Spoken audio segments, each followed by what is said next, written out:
going to start off with our first panel entitled Translating Our Way to a Common Language by Open Science and Accessibility Network and After iGEM.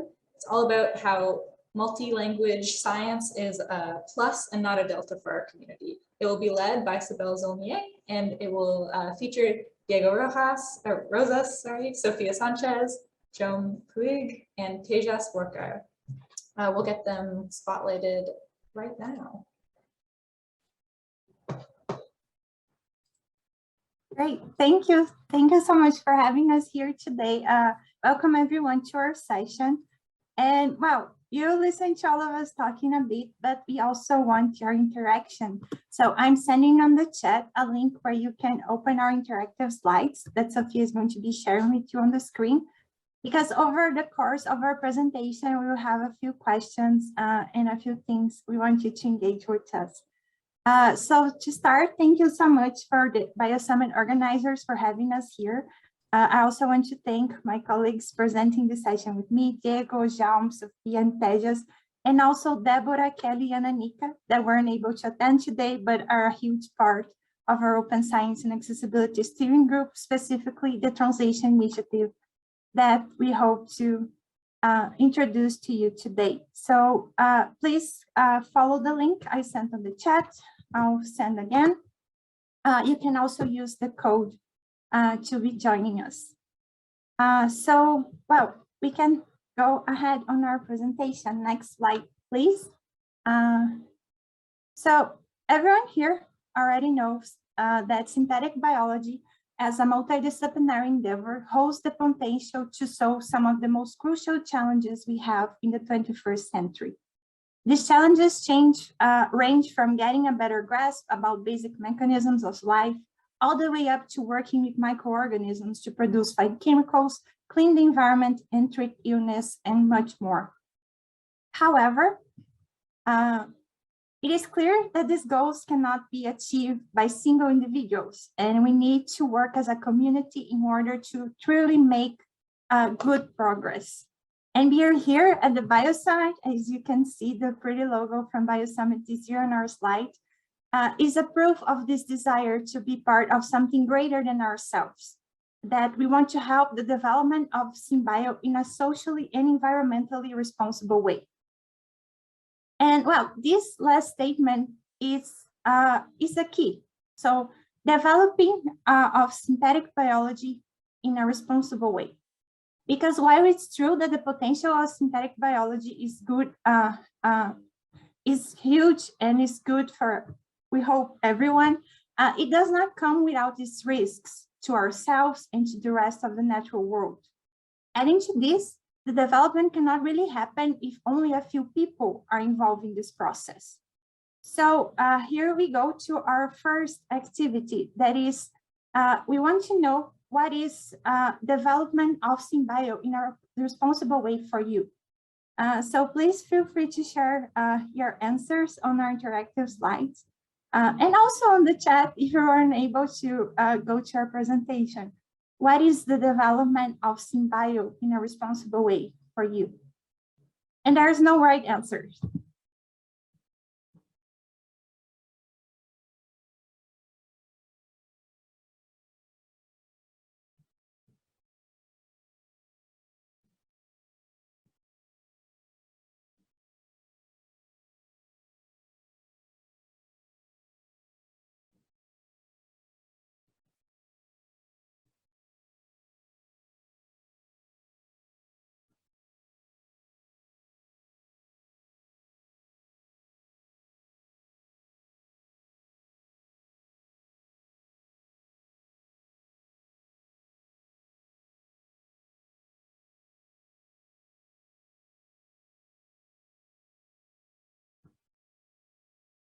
Great, so I see the answers up here on our screen. We also have a few on the chat.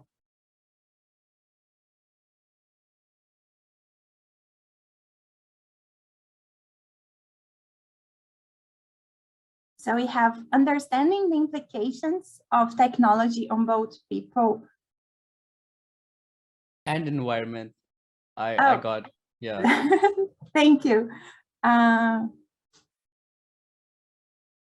implementing with respect, paving the path without leaving others behind, engaging communities, equity in decision-making. Also on the chat, we had community-oriented, environmentally safe decisions. Great. So passing the word to Tejas. I know he has some comments about all the answers he got here. Yeah, so as we can clearly see here, there are a lot of different answers varying from understanding the implications of technology for both people and environment to engaging the community. So so there is not a specific definition or specific answer to the statement. So that's why today, as a part of After iGEM's Open Science and Accessibility Steering Group, we are here to share with you our belief about how inviting more people to join us, to join the conversation about biosafety and biosecurity can foster the development of agreements on how to continue work in SynBio in a safer way. So amongst the action we plan to achieve this through translation, today we will have a brief introduction about biosafety and biosecurity, and then elaborate on the challenges that exist within the while communicating these ideas to numerous people. We will also talk about the solution we propose to these challenges. So to start off the things with, let's have a small activity again.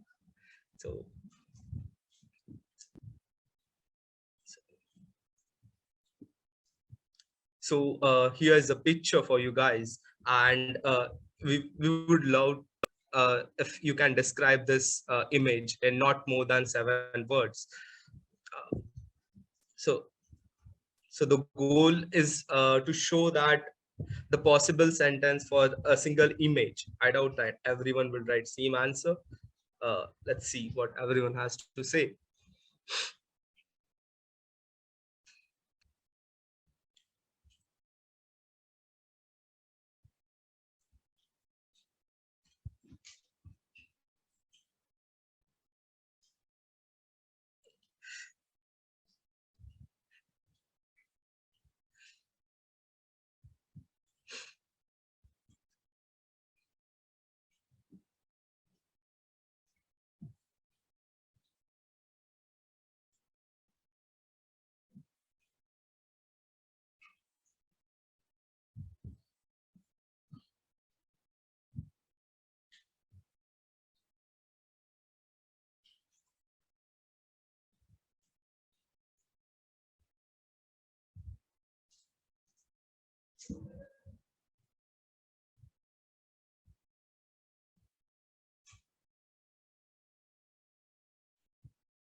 Okay, so as you can see from a single image, multiple ideas can arise, and that's only in the English language.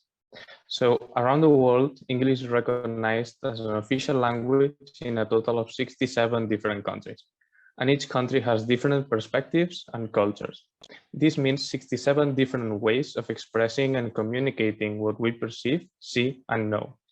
And now that I think of it, this made me realize, do we actually share a language or just a dictionary? But I leave that to you. So now imagine what can happen in translation when we talk about biosecurity and biosafety. As you may know, every year the iGEM competition takes place, and during the competition, teams are judged based on several categories. Some of them are education, entrepreneurship, wet lab, integrated human practices, communication. An important component of the human practices is everything related to following the proper biosafety and biosecurity protocols to avoid damage to ourselves, biosafety, or to avoid releasing potentially harmful organisms into the environment, biosecurity. It is, of course, extremely important to take this into account when judging the projects, but how can you make sure that these two concepts are understood equally by everyone, regardless of their knowledge of English. The most direct method is through translation, but this does not come without its challenges. For instance, in Spanish, the word bioseguridad is sometimes used as biosafety and biosecurity indistinctly. While it may be useful to have both meanings in a single word, it may also lead to confusion. This is why the term biocustodia for biosecurity should be used more often in order to be able to distinguish both terms. However, its use is not very extended, and for example, in Spain, I've never heard it. So just as with Spanish, there might be a lot of examples in other languages where there are no specific terms for symbio-related words. And now, as an exercise, I'd like you to think a term in your mother tongue which has no literal translation to English or other languages, and how you would try to communicate its meaning in English. And it does not have to be necessarily symbio-related, just any term.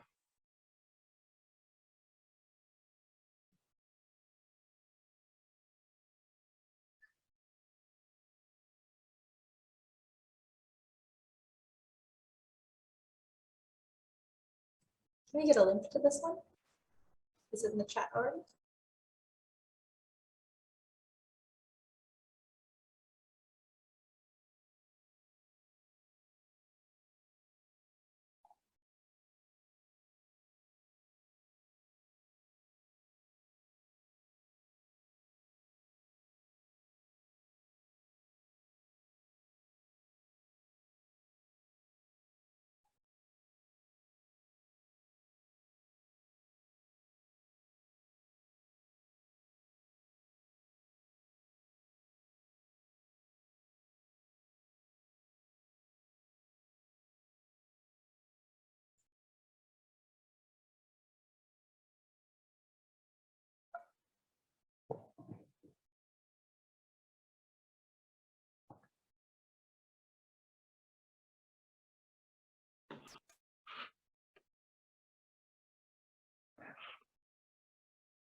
Okay, we have some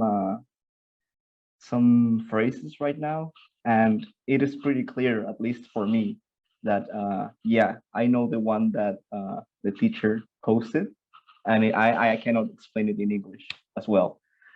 But yeah, I mean, besides this, we're sure there's even more words or phrases that cannot be really translated into English, or the other way around as well, that words from English that cannot be translated into Spanish or other languages.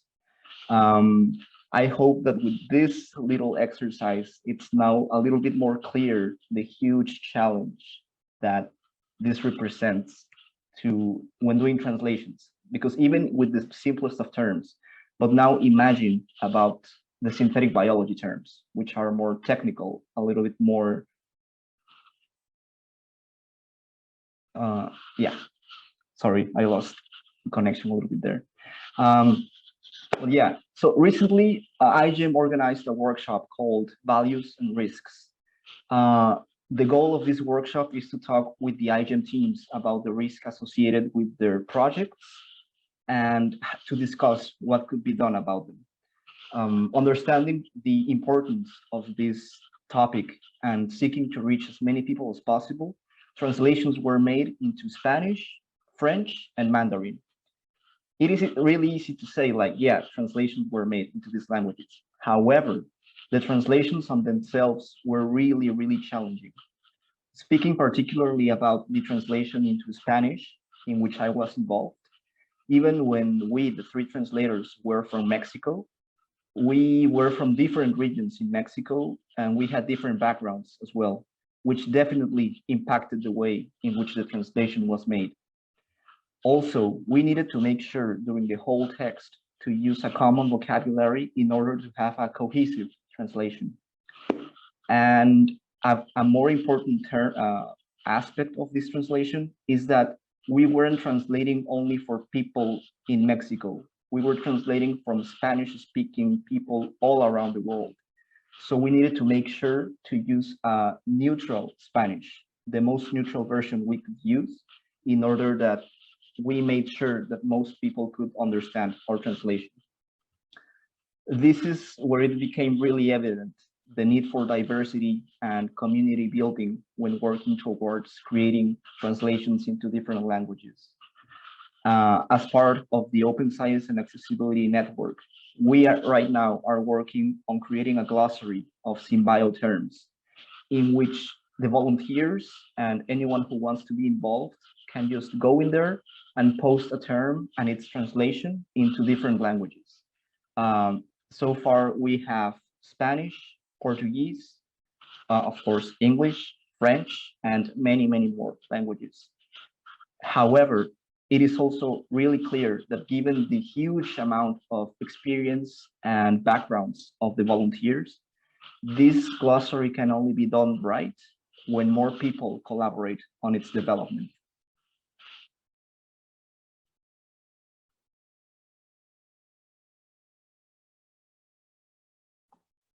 As we said before, translation is our main approach towards our goals, but it is not the only one. In the long term, we intend not only to translate already existing content, but also to directly create content in other languages. This content can include introductory videos to certain SynBio topics and to the iGEM competition, and informative text to invite more people to join iGEM, among other types of content. So far, we have been talking about making more inclusive scientific community. But what about the people outside of this sphere? When it comes to working with genetically engineered microorganisms, it is important to listen not only to the people directly involved in their development, but also to the people that could potentially be benefited, or also that can be put at risk because of it. People outside academia are extensively important stakeholders in this matter. That's why, as a community, it is our responsibility to provide the most scientifically accurate and accessible information in the most communicative possible way, again. But it's also going to be a really big challenge.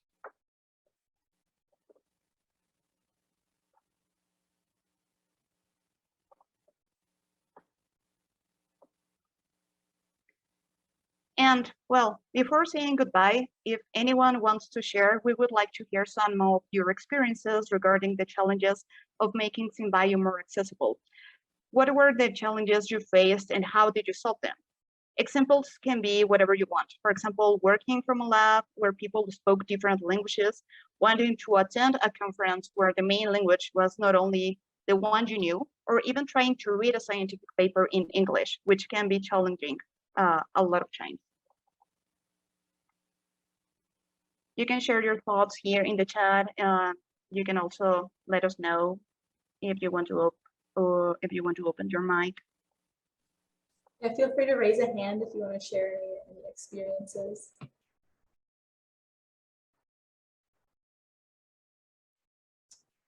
I can share something. I'm like English is my mother tongue, but I live in Montreal, Canada, which is a French-speaking area of Canada. And while it doesn't affect me so much, when I do work in labs, you hear people speaking French and they don't have like terms for certain things. So you'll be like hearing a totally French conversation and you'll just hear Western Blot and then like continue on because it's like the words that exist. Like there is a word in French for Western Blot, but it's so underutilized and people don't know it that it's like people automatically switch to the English words. So I think it's really, really cool what you guys are doing, making this this glossary to share more synthetic biology stuff.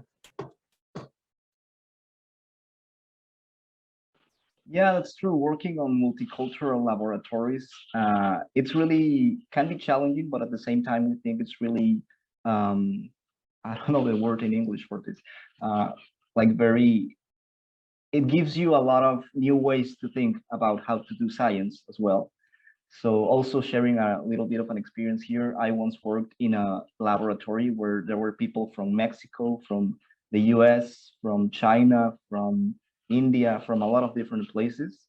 And at the beginning, it was a little bit challenging to understand, like we all spoke English, but some of us had some trouble with some terms, specific terms. But throughout the time in the laboratory, we were helping each other just to be able to communicate better. So in the end, I would say that that it was challenging, but at the same time, it was really rewarding as well. We have some time, so does anyone who submitted these terms want to give a try at explaining what they are in English? That might be a fun challenge. Yeah, I also want to mention something about when you're working with different cultures, which I really love and I've always done. I think that the different approaches are so significant and really helpful in finding new solutions. So I really think coming together is my first time in the Bio Summit, and I'm just getting used to it. I think it's just really invigorating because the points of views from different cultures can really bring in completely new ideas. At the same time, I put in the word wabi-sabi, which is a Japanese word. I'm actually, I'm Scottish, Japanese, raised in French Canada, and also lived in English Canada. So coming from a very mixed background, I have a lot of different languages that I've always used, and I've actually had the same problem within moving from one language to the other. The wabi-sabi is, of course, Japanese, and I embrace my Japanese side very much. It talks about the imperfections of nature and appreciating that, the transience of it. It actually involves so much, but to put it into English, there's many books that have been written on it, but to really understand it, so much of the understanding comes from actually coming from that particular culture. Thank you for sharing that, Naomi. That's beautiful. Yes, amazing. Thank you so much for sharing. I also shared saudade in Portuguese. I think it's really similar. Like there isn't a word in English for that. It's just that feeling. And yes, it's great. Andy mentioned here, it's invigorating to work with people from different cultures because it often brings new viewpoints. And it's exactly that. And when we on the translation initiative, we always say that we are doing literal, figuratively translations because you need to bring the culture, you need to bring the interpretations. Diego had almost 1 hour discussion about prevent harm when he was working on the risk workshops translation. That is like, what is prevent harm for you to say in Spanish or languages? For example, in Portuguese would be the same, that it's different from you. I don't know, telling someone to prevent harm, ordering them to prevent harm, or just simply saying prevent harm. So it's important to think about these aspects, and that's why we're trying to implement this crowdsourced translation. And we also want to invite you all to collaborate with us. We want to have as many languages as possible. Exactly. And we need people for that, right? So we can understand and translate everything as correct as possible. Andy, do you have something to add quickly? We have about 3 minutes. Yeah, I was just going to add that I know that when I've worked in labs where multiple people came from speaking different languages, I think that sometimes because there are always reagents and time on the line, people aren't patient with each other, because if you do something a little bit differently and it somehow isn't the right protocol, sometimes things are lost. And so there's just a real need for patience and just understanding with that. And I really appreciate, thank you for keep putting the list or the link up for that glossary, just because I think it will just hopefully really save a lot of time and use for people. Thanks.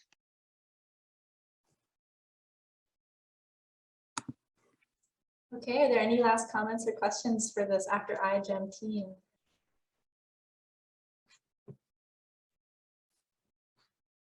If not, I'd like you to join me in a round of applause for this lovely panel. It was really great to hear from you, and I'm glad you put in this application because this has been very eye-opening. Thank you.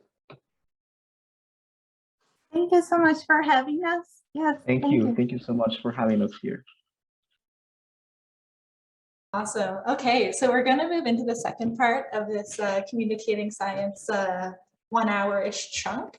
And we're going to have 2 talks coming up next, kind of about making science communication more accessible. And the first talk will be by Sayem Md Nasrotullah. I'm removing spotlights from people, which is why I don't look focused. Sayem, there you are. Are you ready? Yes, I'm ready. Okay, great. Are you able to share your screen, or do you have anything to share? Yes, I do have my presentation up and running, so I'm sharing it. Perfect. Okay, everyone, welcome Sayem. Okay, so can you see my screen? Yes, we can. Okay, great. So let's go this part.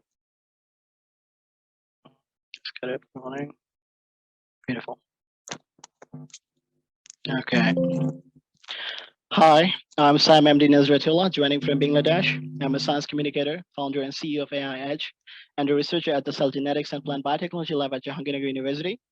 Today, I'll be representing our organization, Science Portal Bangladesh, in my talk entitled Making Scientific Information Understandable and Accessible. Never has science communication been so vital. So in my talk, I'll be trying to cover 4 main things. Why has science communication been so vital? How Science Portal Bangladesh is doing science communication? What has the impact of science communication been on our community, and the challenges and opportunities this kind of initiatives bring. So as you can see from the stats, as of January 2020, 49% of the world population is actively using social media. That's 3.8 billion people with a social media account. With social media comes the risk of widespread misinformation and disinformation. A 2018 study of Twitter by 3 MIT scholars determined that compared to accurate information, false information spreads significantly faster, further, deeper, and more broadly. Now that we are going through a global pandemic like COVID-19, this has become very critical. As of now, 41% of the world population is fully vaccinated. They're still far away from the targeted 70 to 85%. Even though vaccine equity has been a huge part of this equation, it's not the only reason. Survey shows that in places like the US, where you have the vaccine, people remain unvaccinated for reasons like being concerned about the vaccine's side effects. While some have genuine concerns like these, that they are young and healthy, no need to get vaccinated, already had COVID-19, no need to get vaccinated. These vaccines do not have full FDA approval. Others are brainwashed into believing that the COVID-19 is part of a global conspiracy. They choose to not get vaccinated and are 5 times more skeptical about vaccine's efficacy than their vaccinated counterparts. They have these weird beliefs that they may get COVID-19 from the vaccine might hurt their fertility, their faith will protect them from the viruses, when in reality, I don't know of a faith system that doesn't promote vaccination. And they're going to say things like, it is none of our business if they do not get vaccinated, when in reality, we are very much doing our own business. So vaccine refusal will put herd immunity at risk, and it will have consequences for all of us, even though we are vaccinated, even though we are following healthcare guidelines. So to combat widespread misinformation, we must do science communication more than ever. Unlike COVID-19, issues like climate change are subtle, and you cannot see the visible impact, not all the time. So we don't take, if we don't take actions now, we didn't take in for the case of COVID-19, we'll have to pretend for another surprise, while the researcher for the scientific community has already warned us again and again. In the case of COVID-19, we must ensure mass vaccination. There's no other way around. We must be ready to answer the questions. For many of these, their roots are in widespread misinformation and conspiracy theories spread through social media. So that's where we come in. So who are we? Science Portal Bangladesh is a science communication platform based in Bangladesh. What do? We preach science, we promote frugal science, and engage with grassroots people to raise awareness of modern innovation to address global challenges such as climate change, renewable energy, sustainable agriculture, and public health. We've got a team of competent advisors, known and respected worldwide scientists like Dr. Sofia and Kamal from the Science Fair Laboratory in the UK, Dr. MD Nasrotullah, distinguished professor, inventor of the rapid test kit for wheat blast, Dr. Ines Lamatloidim from ERA, Dr. Jiban Krishna Bishwas from Bangladesh Research Institute, Dr. Kathleen Heffron and MD Arif Hussain from Cornell University, Dr. Abu Newman Farooq from Sherry Bangla Agriculture University, community bio stakeholders like Dr. Alvin Deshmukh sir from Microbiology Society in India, industrial leaders like Dr. Nurul Huda Khan, Senior Manager at Lalaman Plant Care in Canada. Science Fair Bangladesh was started by Dr. Abdullah Mohammad Shual, Professor of Biotechnology and Genetic Engineering at JU. He is a brilliant researcher and a community bioadvocate. Regarding the structure of our organization, it is run by students like us with very specific roles and responsibilities, getting constant support and mentoring from the director and advisors.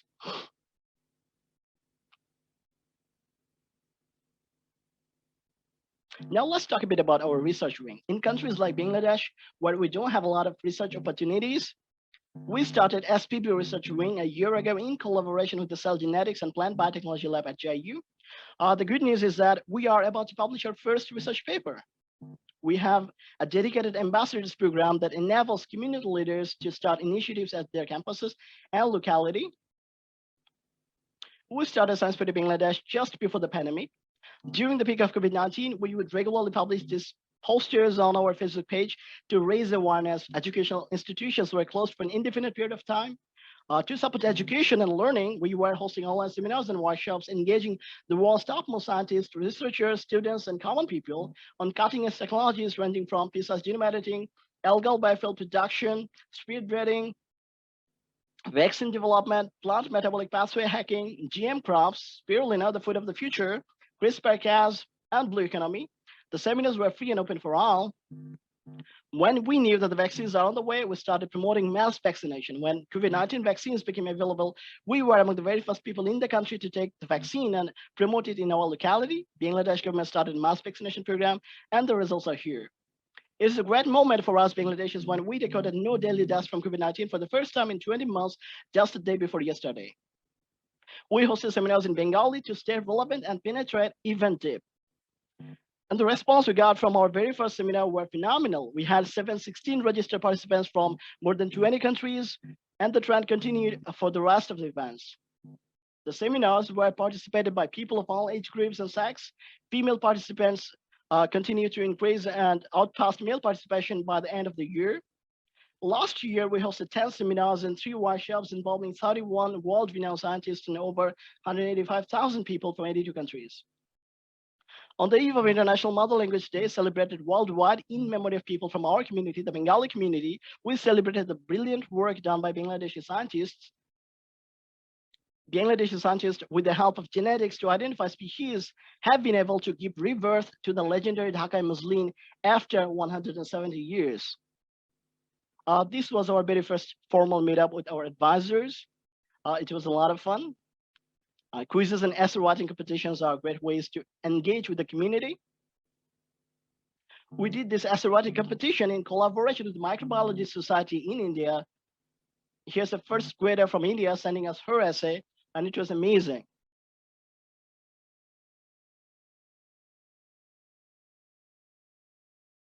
Workshops are a fun way to learn. And then we strongly believe that science is for everyone and anyone can do science. That's why we're promoting frugal science, a brilliant philosophy that inspires the development and distribution of affordable scientific tools, such as Foldscope, a powerful microscope that costs only 50 cents, but is as powerful as the laboratory microscope that anyone can use regardless of their educational backgrounds. We are trying to take science out from the laboratory to the streets, to the people where it belongs. We appreciate that Mani Prakash's constant encouragement. This is our latest initiative called Communicating Science with Admission Seekers. It is currently ongoing at JU, where more than 40,000 people gather to take the admission test in a single day. These beautiful photo frames attract people of all ages. You can try it, very effective for science communication.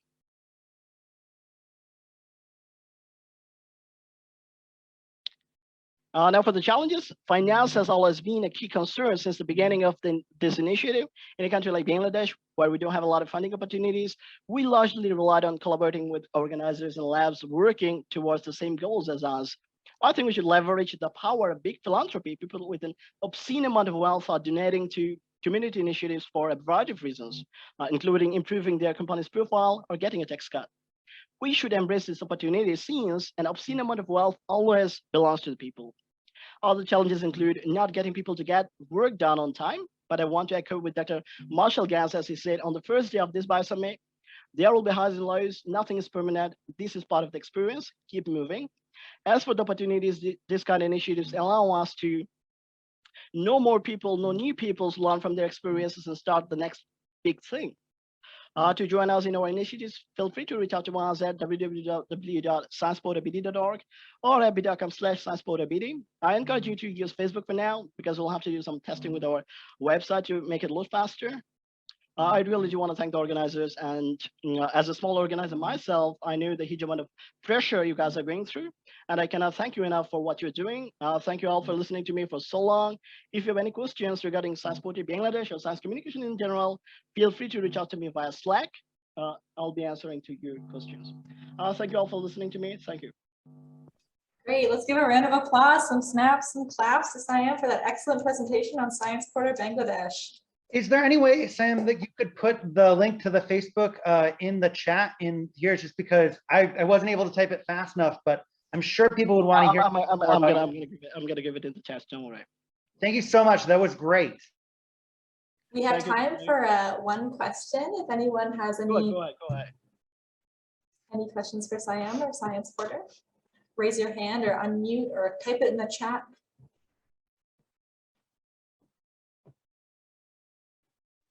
You know, go ahead. Go on, Andy.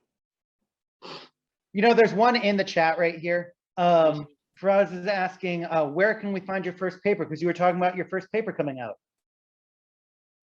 Okay, I'm unmuted. Okay, so we are writing our first paper. It's going to be done in December, I hope so. We are done writing the method section and also the results. So we are final editing. So I think it's going to be out in 2 months. And to find out more information, people can follow on the Facebook, and you'll have announcements of where they can find it. Okay, I'm going to put the links in the chat so they can contact us anytime. Okay. Excellent. Okay, thank you so much. And Sayem, if you could just stop screen sharing, that would be excellent. I can actually stop it for you. Sorry. Now I would like to introduce our next speaker, who is also on the topic of more accessible science communication. Bushra Farnaz is going to talk to us about bite-sized biology. Bushra, are you there? Yeah, hello, can you hear me? Yes. Great. Okay. So let me just share my presentation real quick. Of course, and it's all you, so you can take it away. Okay, can everyone see it? Yep, looks great. Okay, so usually I start off with a good morning or a good afternoon, but it is 2 a.m. here, so I'm just gonna jump right into it. So my name is Bushra, and I am a research assistant at the Center for Medical Biotechnology, which is part of the government's initiative, our country's government's initiative for disseminating science and technology. Also, a little bit more about me. I have studied from independent university, and my major was in biochemistry and biotechnology. So today I want to talk about bite-sized biology, and which is basically communicating science in unprivileged communities. So, all right. So as you know, I hope you know, Bangladesh is a country in Asia, and although it is a small country, the population is very large. And if you could see that in Bangladesh, there are hardly not many people who use social media or who have access to the internet. And I think in this time and era, it is very important that we do. So this is where I think disseminating biology in little amounts is very important. So as you can see here, in Bangladesh, most people use Facebook as their primary source of entertainment, information, and whatsoever. The reason for that being is because our network, our mobile networks, they provide free access to Facebook, but only limited accesses. So if there is an article, if there is a picture, or if there is some sort of news going on, you can just read the subtitles, you can just read the comments and everything, but you can't really go into a different link. So this is where I thought that the biggest problem was, which I noticed, especially during COVID, because I noticed that there were many clickbait articles. I could only find one of them. Most of them got deleted because of all the negative publicity. So this one is about, this is by a local newspaper called Dhaka Tribune. This talks about this 16-year-old girl who took the COVID vaccine and then had a really negative reaction to the point where she was almost paralyzed.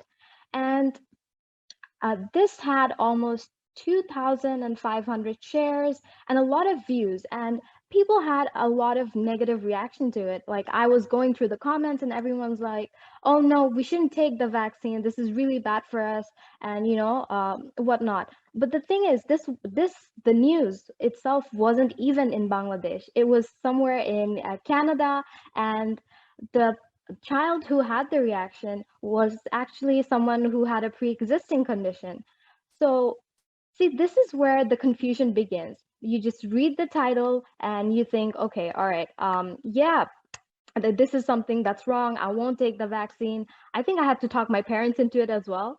So this has been going on for a while. So because of this, as you can see, like, there hasn't been, compared to the population, only 25% of for the first dose, around 39% of the people, and for the second dose, only 25% people have been vaccinated. The reason our vaccination rates are so low is mainly due to the false information that we keep seeing and all the negative things that is being shared on social media, especially on Facebook. So that's the thing, us as scientists, we're here talking about some really cool stuff, like we're going to talk about apples, for example, and the people, they're just going to think, oh, okay, yeah, it's a fruit. We're going to talk about oranges. So the message that we have to give is just completely changed at the end of the day. And this is what I want to change. So I think, I started this initiative I shared this with my fellows at my company, the place where I'm working at, and I told them, is there, since we're a government organization, is there anything we can do to shut down posts like this? And it had a huge response. A lot of people, we actually started opening up our own government page where we started disseminating small information, and just like WHO, but we had it in our native language, which was easy for people to use and understand. And people started, I think it got a lot of good responses. I'll paste the page link below if you guys are interested.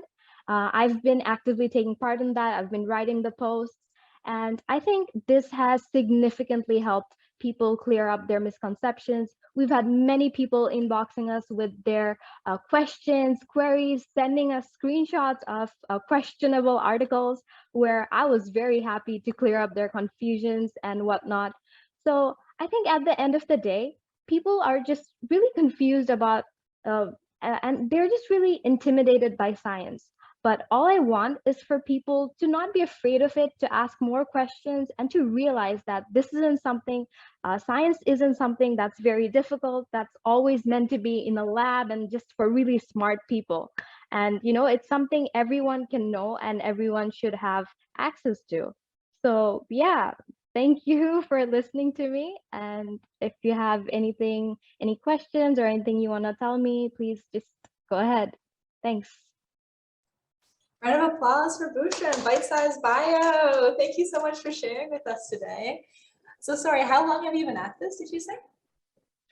I've been doing this since the start of the pandemic in Bangladesh. So since March. March 2020. Yeah.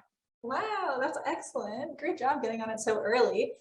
Does anyone have any questions or comments for Bushra, or any, I don't know, like comments about how they themselves have been trying to combat COVID-19 misinformation? Yeah, or if Yes, you have any Matthew. suggestions for me on how I can help everyone else, that would be great too. Matthew, feel free to unmute yourself. Yeah, this is a great presentation. I love the initiative. I have a question based on, so a lot of things, particularly in the US, regards to social media, are misinformation. I don't think is spread a lot through misunderstanding, but rather than like people's mistrust of government and organizations and scientists. So it's like no amount of biology we can give them is going to change their minds. I'm wondering if things are different in Bangladesh compared to here, or if that's something that your organization has thought about. Yeah, I think, wow, that's actually a very good question.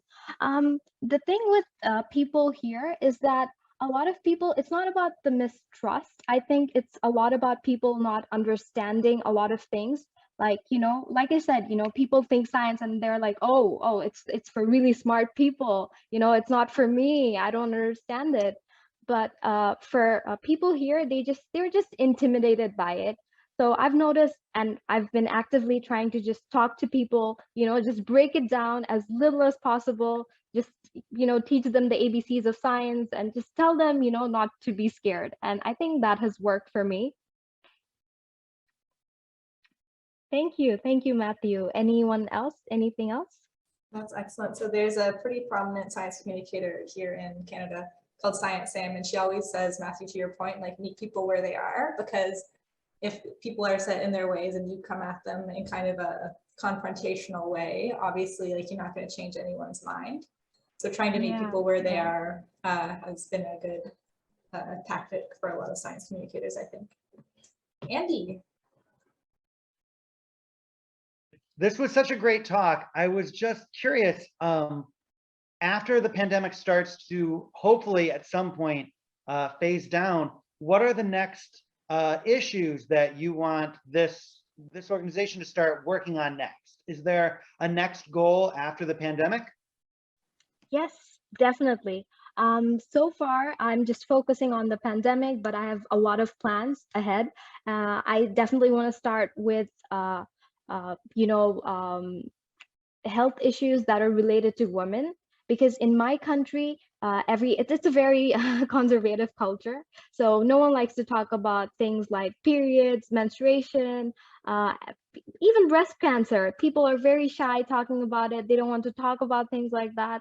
So I think these are things that I want to slowly, you know, ease them into, and, you know, just not intimidate them, just make sure that it's a normal thing, you know, it's a part of our body, it's something that happens, and, you know, we can just work with it. So yeah. That's so cool. You know, I think I work with students and I know sometimes they'll still be giggling and not being able to take it seriously. Yeah. And that's, women's health is gonna be important for everyone, so. Yeah, I mainly plan, I actually really want to work with children to begin with, because I think that's where the education starts. If they start, they are our future. And, you know, if we can start with them, slowly, maybe, you know, they'll develop into adults who will not be giggling in class. Alex, and thanks everybody here and all of the organizers and all of you for spending your time with us today. It's been a really exciting agenda. I've been just looking through it and I feel like this is a big topic, but it's being covered in so many ways through different tracks and across tracks. And so I think we're going to have a really great discussion, but I think it's already in many ways begun and will certainly continue afterwards. So as Alex mentioned, I'm currently the executive director of Biopolis, which is the Biopolicy and Leadership Initiative at Stanford. And I have a few other hats. I've been involved with iGEM Human Practices, and I see several of you on this call that have been involved in now leading that effort during and after I left my directorship role there. I am in a little bit of an interesting position at Stanford. I'm partially appointed within the Department of Bioengineering, but I also, my whole team sits in the Institute for International Studies. And we also work with the Ethics, Society, and Technology initiative at Stanford as well. And so really existing at these intersections is something that I'm hoping we'll talk about today. And we have a great panel that is going to speak about this. So I think I will, I slightly rewrote the sort of abstract for this panel. I thought I would start with that, and then I'm going to introduce a few high-level concepts and then introduce our panelists. Our panelists are going to each give about 5 minutes of introduction, and then we'll get right into questions. So I guess this little blurb says, in my rewriting, we've all learned how important science policy is in our daily lives. A functional biopolitical arena is critical for developing public policy for solving local and global challenges in partnership with biotechnology, not only using biotechnology, but certainly developing those tools and being inspired by them. In sustainability, climate resilience, pandemic preparedness, clean water, agriculture, so much more.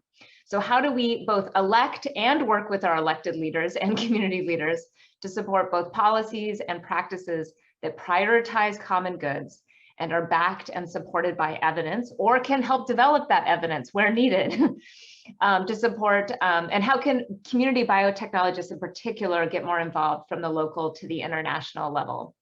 And I understand some of you are maybe new to policy as a topic. And so I thought it would be useful as a foundation just to talk about what do we mean by policy? Policy has lots of different meanings. In general, people talk about sort of science for policy, meaning how do we develop knowledge that can help to shape the rules that govern our lives. And then there's policy for science, which is how do those rules actually shape scientific and knowledge in practice, right? How do they shape our institutions, our communities, the way we fund and manage science itself? And then I often think about science as policy, which is kind of, you might have heard of sort of code as law. So thinking about, these things don't work in one direction, right? There's a coupling between knowledge and infrastructure and governance. And then it's becoming ever more important to determine how do we navigate all of these complex interfaces. And as Alex said, communication is key to that. Before we could even get into the panel, I want to talk about communication as both listening and speaking. So it's important to not get in this mode of thinking we just need to communicate out, but how do we also listen to the priorities of our communities? So as I said, we have a really great panel. I'm going to probably screw up at least one of their titles or the pronunciation of probably several names. So I'm going to start with Joana. Joana, please tell us your last name because I'm going to mispronounce it. Don't worry, it's Joana Magalhães. Don't worry, it's fine. See, I'm not going to do it. So for now on, Joana. Joana is a project coordination manager at Science for Change. It's just an EU-funded project, NEWSERA at Science for Change. And Science for Change is a company dedicated to empowering citizens through citizen science.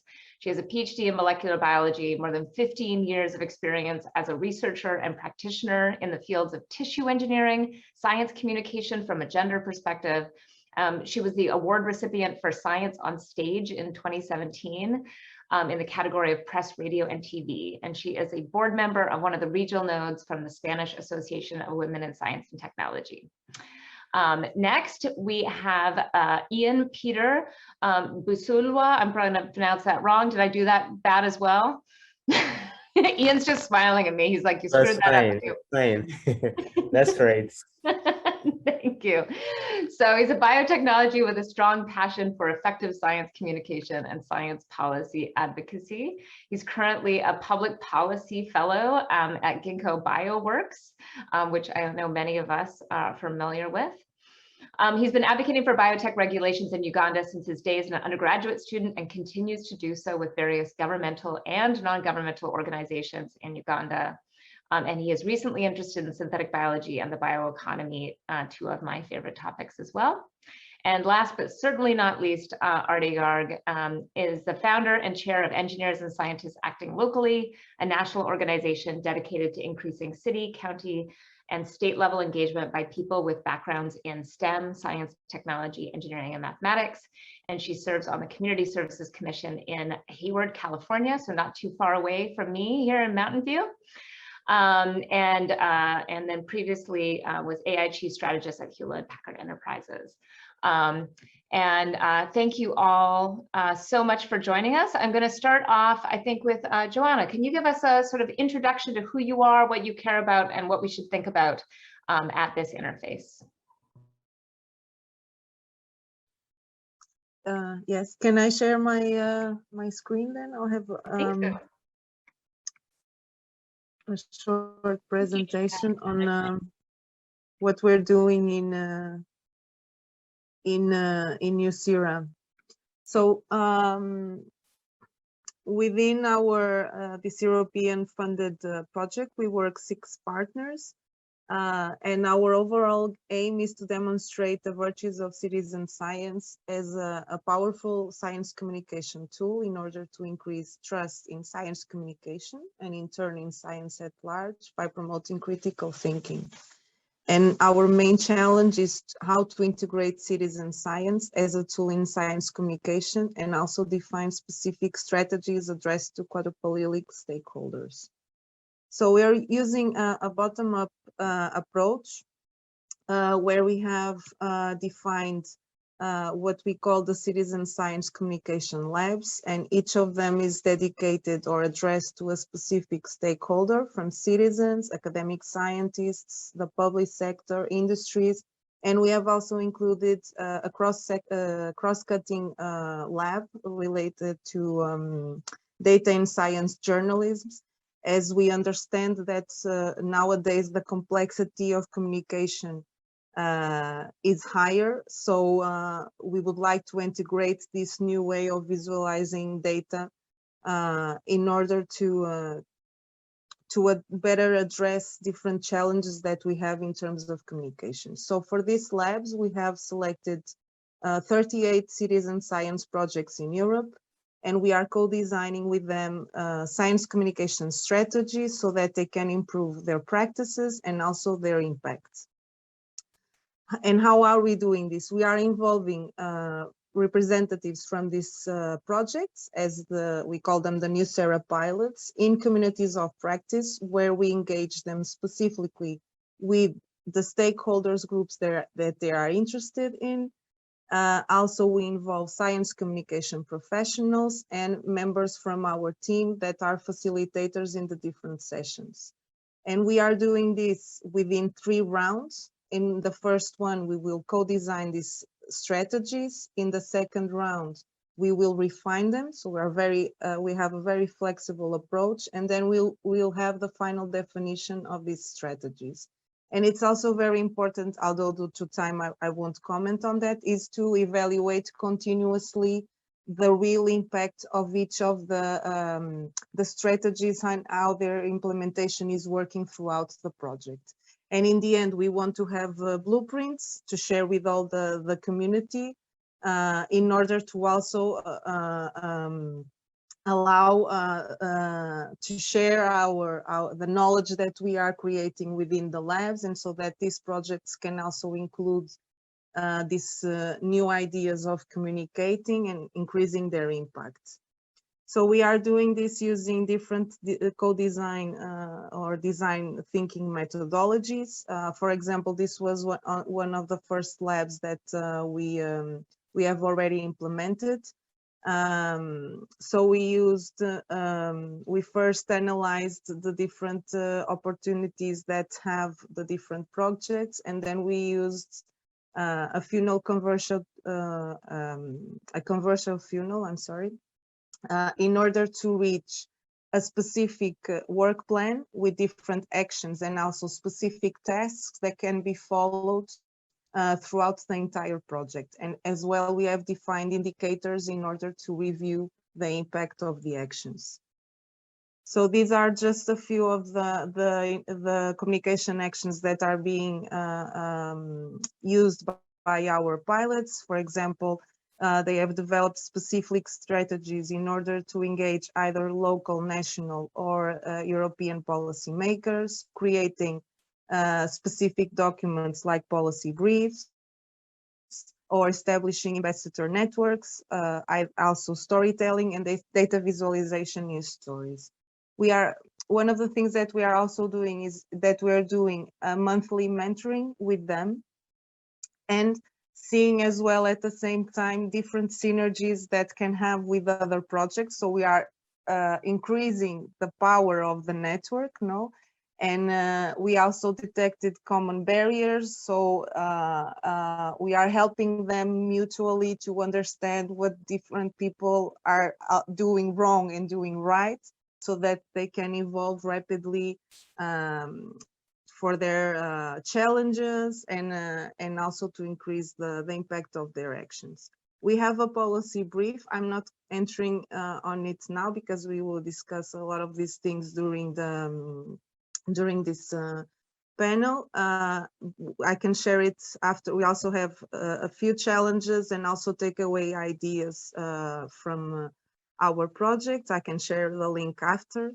And I'm just commenting very quickly. One of our pilots, that it's the project Noses, and what they have done is created an app that is already being used worldwide, and they have developed specific pilots where they find who are the best actors or stakeholders to involve in order to tackle odor pollution. And for example, one of the pilots is also in Uganda. So Ian, we can talk about this a little bit later because I think it'd be interesting. And another innovative thing that they are doing is that the last month they've just been to the European Parliament and brought a green paper on odor pollution in order to bring this specific topic into the political European agenda. And just to acknowledge all the projects that we have, and also our partners.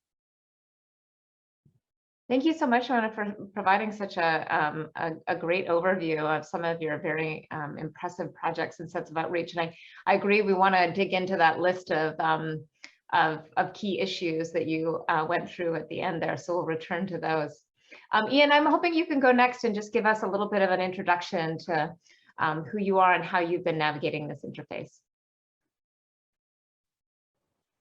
Okay, let me share my screen.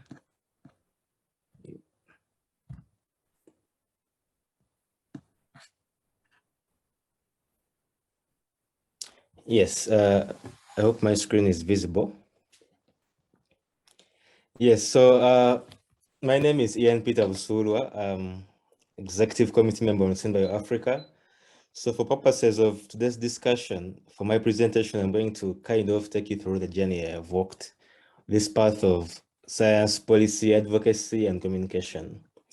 As Megan mentioned earlier in the introduction, I began this journey earlier on as an undergraduate student. That was in 2016. I've just joined university, Makerere University, for a degree in biotechnology. So what I found at the time is that Uganda, we have been advocating for a law to regulate genetic engineering for a very long time, since I think for over 2 decades. So I joined university and I'm doing this course, which would benefit from this law. But then the students are kind of not really engaged in the advocacy for this law. So what I did at the time was to co-found this society, Makerere University Biotechnology Society. And while there, we organized the first March for Science for Kampala. So that's why you're seeing 2 logos. The first logo is for the society. This logo must be familiar with some of you in the US. That's the logo for the March for Science. So this presentation has very many photos. There are no words almost. So what you are seeing here, this is the team I was working with for the March for Science. And this was us now marching on the streets of Kampala, trying with placards about messages about science and biotech and all the messages wanted to communicate to our policy leaders and policymakers. Then we also petitioned the Speaker of Parliament. The gentleman you see putting on like a red gown, that was me leading my fellow students. He had drafted the petition to the Speaker of our Parliament here, asking her to retable the genetic engineering bill in Parliament and for consideration. So we were stopped halfway the journey, but we got our message out.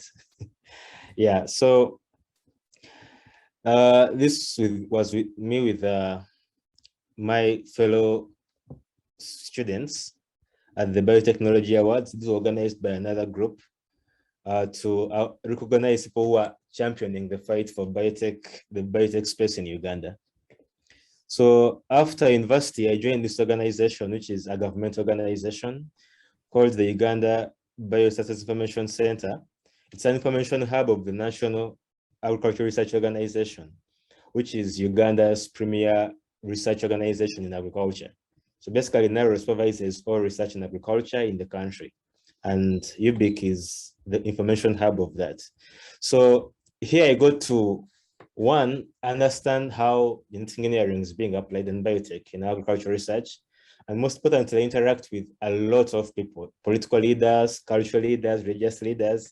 Basically, we're looking out for anyone who is willing to listen to us to kind of get them to buy into the idea of biotech and science. Yeah, so here you were at a show, it's somewhere. This was an agriculture show that happens over a period of 10 days. And there we interact with farmers, students, the leaders, farmer groups and all that. So they come and basically we have like manuals and policy briefs about what you're doing to improve food crops, cassava, maize, bananas, and all that. So basically my role here was to simplify or explain genetic engineering in a layman's language. Sometimes I had to do it in the local dialects, like Luganda, actually, and all that, yeah. So this was still me explaining to a gentleman here about genetic engineering. So still along the way there, I got to be a pioneer member in this organization called Science Stories Africa, which is a project of the Alliance for Science. The idea here is that we want to make science fun. People are used to science conferences and workshops being a little boring, people sleep, there's a lot of science all over the place. So I felt that the people are trying to reach out to, who are the non-scientists in this case, typically don't go for these conferences. Conferences are for more like fellow scientists and all that. So we chose to take science to where they usually hang out. That is in the theater. So the idea here is that we get scientists to train them on how to do storytelling. They communicate their research through storytelling. Then we combine that with entertainers and produce a show. So it's like a night out with your family, with your friends and all that. You learn the science as you're having fun. So the idea was to improve public appreciation of science. So these are some of the scientists we worked with initially. We trained them for about a week. Then we took them to stage. This was the National Theatre of Uganda in Kampala. So this was just after they had told their stories. You can find this on YouTube. This is one of the entertainers we had for that night. So we had the science story, let's say about like GM bananas. After that, you cool down with listening to the saxophone and enjoying that music. Yeah, so along the way recently, I think that was around June, when I joined Ginkgo Bioworks as a public policy fellow. Previously, I had been very exposed to genetic engineering and biotech being a dominant, should I say, like biotech application here in Uganda, very contentious in the public. So when I joined Ginkgo Bioworks, I got to learn of a new field, which is not very different, but yeah, it's a new term, synthetic biology, and to understand how these guys are doing their things. And still at the same time, with Ginkgo, I got to look at the circular economy and bioeconomy. So now my thinking kind of moved beyond genetic engineering, which was my space, to now thinking synthetic biology and the bioeconomy. And that's when I learned of Bio Africa and joined them.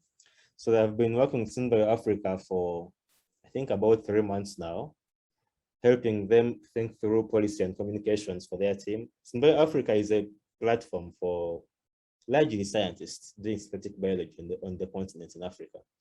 Recently, we had an international synthetic biology and biosecurity conference in Africa. I was privileged to chair this channel and this panel. And this panel was basically talking about policy, biotech and biosafety and biosecurity. So the gentleman you see here, the gentleman I think would be like to my left. This is Ryan of Ginkgo Bioworks. Then to my right, we have, this was Robert Chivuka. Robert Chivuka is a principal science officer with the Ministry of Science here, handling biosafety and biosecurity. That gentleman is Dr. Peter Wanyama, who basically is leading our policy efforts on the bioeconomy. So here we had been joined by the Minister of Science and Technology to open up the conference and make a few remarks. And as part of my output for the fellowship, I started this new platform, which we are calling the Bioeconomic Coalition of Uganda. So basically, Uganda has a lot of bioresources. We are a largely agricultural country, but feel we could do more with our bioresources. So we want to try to sell the idea that biotech isn't just for the fun of publications, but it could actually play a huge role in the economy in terms of generating revenues and incomes, and also creating jobs for the population.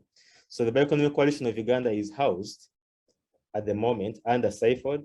SIFOD is also a science communication organization, non-governmental here in Uganda, which in full is Science Livelihoods, Science Foundation for Livelihoods and Involvement. So besides this, I'm also running a project called Science Unplugged. And the idea here is that scientists, we feel like we've used the available platforms for communication. We are on Twitter, we have websites, we are on Facebook, we've done YouTube, there are lots of videos there. And there's this new thing called TikTok, and it's really killing it. People are having fun on TikTok. So Science Unplugged, the idea is you're trying to communicate biotech on TikTok. So you're looking out for these TikTok influencers, explaining to them the science concepts, and they have to record their skits. It could be the dance or with a drama or emotion or what. But the idea is that you want to communicate biotech through TikTok.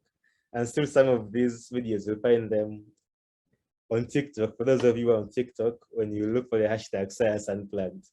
So this briefly has been my journey in this field of communication and science policy. And it's from the experience I've gathered here that I will be responding to the questions as we go on the discussion. Thank you very much. Thank you so much, Ian. I feel a couple things to note. One, we should just have a science TikTok video only session next year, and maybe a breakout. And secondly, from the very beginning, you highlighting the key steps in just organizing when you see a vacuum in activities that are really needed at the local level. That's really where it starts. It's great to see all the things you've done since there. And so now I'm going to pass it over to Arti to give us a little bit of an introduction to how she intersects with this space. Thanks, Arti. Sure, and this is going to be a first for me. I'm sharing from Google Slides on Zoom. I usually have someone else doing it, so let's hope that it works. But can you all see it? That's great. Awesome. So decisions are made by those who show up. If you heard me speak representing ESAL before, you've heard me start with this quote. I always start with it because it's very true. I think one thing sometimes we think as scientists engaging in policy that what matters is having the right arguments and sort of building a very well-constructed case for why certain decisions should be made. Those things are important, but at least as important, if not more important, is also demonstrating to policymakers that you really believe in the policy that you are advocating for, or certain decisions need to be informed by certain pieces of information, and forming that relationship with the key decision maker, showing up so that you can be part of that discussion. I've seen this kind of from both sides. Prior to my current work with ESAL, prior to my current work in local government, I've been more on the policymaker side, as a Hill staffer in the US Congress and in the White House, also as a budget analyst. And often, and scientists are maybe a little bit more guilty of this than some other advocates, people will come in and sort of tell you some information, say, well, you should obviously do this. That's what the science says. Well, science doesn't say what decisions get made or what decisions need to be made. Policy decisions are a mix of facts and information, values, and balancing different types of different consequences. And so if you really want to be part of that conversation, you got to show up and be part of that conversation. And that's one of the reasons I really encourage people to think locally about policy engagement. Think about your city hall, think about what's happening in your county or the equivalent of these sort of regional bodies in whatever country you're in. Not only is there an opportunity, it's much easier to show up if you're just going down the street. Those are also places where decision makers are grappling with really complex issues and may not have the type of staffing that, you know, allowed a U.S. Congressional House Committee to bring on somebody like me with a PhD in physics. So both from an impact perspective and from the perspective of just actually being able to have an influence, local engagement has a lot of benefits. One of the things, though, that's really important about local engagement, I would say this is actually true about policy engagement at every level, but particularly true at the local level, is you need to think about the relationships you develop as relational, not transactional. You are part of the community. You are getting to know members of the community. You are working with members of the community, and you may be advocating sometimes on behalf of other community members, not just yourself. And there are so many avenues, so many different ways that you can become in relationship with decision makers, community leaders, just your community in general. So I've just listed a few here: delivering public comments at meetings, just getting out there and meeting your community members and understanding how they feel about certain things, serving on advisory bodies, which was actually my entry point into local government, and just meeting with your representatives. Now, some of the things I'm talking about are a little more specific to American governments, but really most, what I've found speaking in international panels is that most, at least democratic government structures, have some of these things, if not all of them. So I'm not going to read it, but on the right, I'll just share a note with an interview that we did with an astrophysicist who is elected to a neighborhood council in the LA area. And his point is, the more you show up, the more likely you are to be in a position of leadership within your community, because people get to know you, they see that you care, and they see that you're trustworthy. So one question you may have is, how do you get involved locally? Well, there's many different strategies, and one thing you might want to decide, and this isn't a forever decision, but do you want to be an advocate? Do you want to serve in your government, or do you want to participate as somebody with expert knowledge about a topic? Because these can be very different in how you present yourself and what role you play in your engagement and policy work. So again, I encourage you, please come visit our website and look at our playbook to learn more about these different ways of engaging locally. But these are some ways to sort of engage in these different types of activities, whether they be advocacy, service, or expertise. And happy to talk about any of these during the Q&A as well. So one of the questions, though, since we're talking about communication, is how do we do that in a way that's effective? One of the things we think about at ESAL, somehow it jumped two at once, but is you need to kind of think about this as a three-way circle here, or a three-way Venn diagram. What does the people you're talking to, communicating with, care about? This is what Megan started with. It's listening as much as it is speaking. What are you bringing to the table, both in terms of expertise and experience? You are a member of your community, you're a resident, you're a neighbor, you're potentially a parent or a student in that community. What does that bring to the community discussion? And then finally, how are you participating? Once again, are you coming in as an expert, or are you coming in as an advocate? Are you coming in as both? I think it's important to think about that and think about which language you're using and how you're talking about the science, because that actually matters to building trust. If you advocate for something that goes beyond just what the science is, what is known scientifically, to something you believe to be true that fits your values, if you're not clear about that, that does risk harming the trust relationship you're building with your community. And, you know, on that note, Sorry, my slides are not advancing very well for some reason, but perhaps, I'm not sure where you guys can see this, but I just wanted to leave you with, remember that politics are very local and they're very personal. And so when you're addressing politically charged topics, don't forget that it is personal. Even if you disagree with why someone is thinking about something, it may be about their kids, it may be about their family, it may be about something you don't know about. And so also in that vein, I think that it's important when we engage as scientists to actually think beyond evidence-based policy, which often can really only be truly evidence-based if we've already done it. And we have objective evidence of a policy's efficacy, to hypothesis-driven policy. We should have evidence-informed hypotheses, and they should be accountable and testable. Because when we're dealing with critical issues, as we have been for the last year and a half, as an example, we don't know everything. And we can't say, follow the science, because the science doesn't know everything quite yet. And that's okay, because the things we do know are informed maybe by other scientific facts we know. And the more honest we can be about where there's a hypothesis and where we might not know something, the better we can build trust, and we can also receive that trust. We're going to make mistakes sometimes, and that's okay too. But if we're honest up front that there are things we don't know and we're really doing the best that we can, it really helps build and highlight that trust relationship. And so just a really quick example of this, these are some students at Johns Hopkins University that got interested because of a hackathon and working with their community. And what they did was they built a texting platform to provide very zip code specific data about COVID statistics, testing sites, and services in their community. This was based on a simple hypothesis that increasing the availability of information, particularly to communities that might not have access to computers and the internet on a computer, will improve public health outcomes. What they learned through this was that some community members, particularly community members who weren't native English speakers, spoke English as a second language, really actually did better if they could receive information in their native language.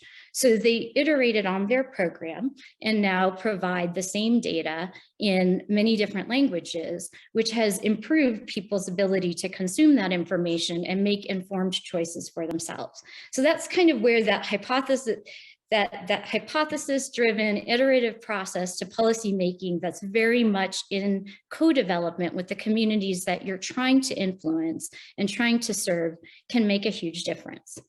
So I'm just going to close out real quickly. And again, I don't know if my slides are slow on my end, but this is a little bit about what we do at ESAL. Please come visit us and learn more. We talk a lot about different ways to get engaged, get involved at the local level, and make a difference in your community. And subscribe to our newsletter as well to kind of continue to hear updates on events we're hosting and new articles, new content that we've generated. Happy to answer any questions in the chat. Thank you for such a wonderful introduction to these topics, Arti. I think I learned everything from all of our panelists, but I really like the hypothesis-driven policy, and it really speaks to the first question I have for all of you, depending on who wants to take a crack at it, is how do you personally navigate this area between sort of science, policy, and politics? Recognizing that there is so much political even about the way we generate knowledge as part of science. So, how do you begin to think about that in your roles? In sort of where is sort of science and scientific fact and reasoning the right approach versus where is it starting off with this sort of relationships or the politics or the values? I'm curious if any of you want to start off with that. And then for the rest of you, please put your questions in the chat or put your hand up and I'll try and look at it and call on you directly, which is always more fun because we have only about till 25 minutes after when we want to really prioritize your questions. So I'll go to Arti. I see you're still unmuted. Do you want to try that out? Sure. Yeah. Sorry, I just didn't put feedback on, but yeah, I'm happy to. I think that, you know, it's a challenge and there's no, I think, right answer to navigating those interfaces. But I think the one tool, at least for me, is to sort of maintain that relational bent to how we're interacting. So just to give you an example, literally 2 days ago on Friday, I had breakfast with the city council or former city council member who, you know, I speak to a lot, has been actually an advocate for me getting more involved in my city government over the past several years. What happened is there had been a policy decision that my city council was considering earlier this summer, something related to changes in electricity rates because of renewable energy. And this person is no longer on the city council, but he's still very passionate about this issue. And he and I came to different conclusions, and we both advocated in front of the city council for slightly different policy ideas. And that despite his knowing, both of us actually really have kind of the same outcomes in mind. And it could have been very contentious because we both feel strongly about what we were advocating for. But, you know, that was one of the reasons that after this decision ended, and actually the council met with the idea that he was advocating for, he was like, let's talk this out. Let's just try to understand each other's positions better. We still don't agree, but that's the kind of thing that keeps these discourses as a reminder that we're human beings, not just faces on a screen or people on social media with just texts and words and tweets. And so I think that's one of the important aspects of making policy, is that we've become a little distanced from the fact that it's a human being on the other side. And I don't know another way to bridge that if we don't start actually actively reminding ourselves it's a human being on the other side. Yeah, that's such an important reminder as we think about both sort of knowledge and policy, that they're, you know, they can get abstract, but they're actually formed through people everywhere. I'm curious, Joana or Ian, what your experience or perhaps advice is. You highlighted a little bit of your paths into this, but you know, this whole meeting and conference and community is really about, you know, folks who care passionately about biology in sort of unusual forms in many places and many communities. What would your advice be in terms of what are the most effective pathways for getting involved? Is it a TikTok account? Is it a local club at your university? Is it using some of your resources? What would you advise as one of the most effective ways to get started?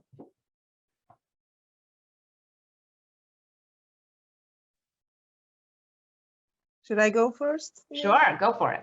Okay. So, for example, within the different projects that we are following in NEWSERA, we have bio community labs. We have projects from the academia. So it's a very diverse group within the nature and the organics of each project. So the way that we are trying, so first within, for example, this first round of labs, we invited specific stakeholders and policymakers in this case that we knew could already have a specific interest related to those topics. And those were either at the local level or national level or European level. And one of the things that we are also using these different levels is depending on the subject that you are working with, it can also be regulated in a different arena, no? So it's important always to know who you are going to work with, or who do you intend to engage with, and understand in which level that person works. No? For example, in the case of the odor pollution, we started working within a national level, no? And why was this done in the case of the noses? Was because we know that the legislation in terms of odor pollution is done at the national level. But one of the things that I really liked also from Arti's presentation was the empathy factor, no? So another thing that was done, for example, in this project is that they created specific pilots where they try to engage a person that would be most connected with that community in order to create a local impact before scaling it. No, so it's important to find the right connection that can make your project work better. No, that understands what you are bringing into the table, and that you can have mutual benefits for both. No? Yeah. And there's a follow-up question here that I might take a sort of first crack at, and I'd welcome, especially Ian, your follow-up here is, you spoke, about how do you go about doing your homework to find out which representatives might care about the issues that you care about. But there's like, even how do you even get there, right?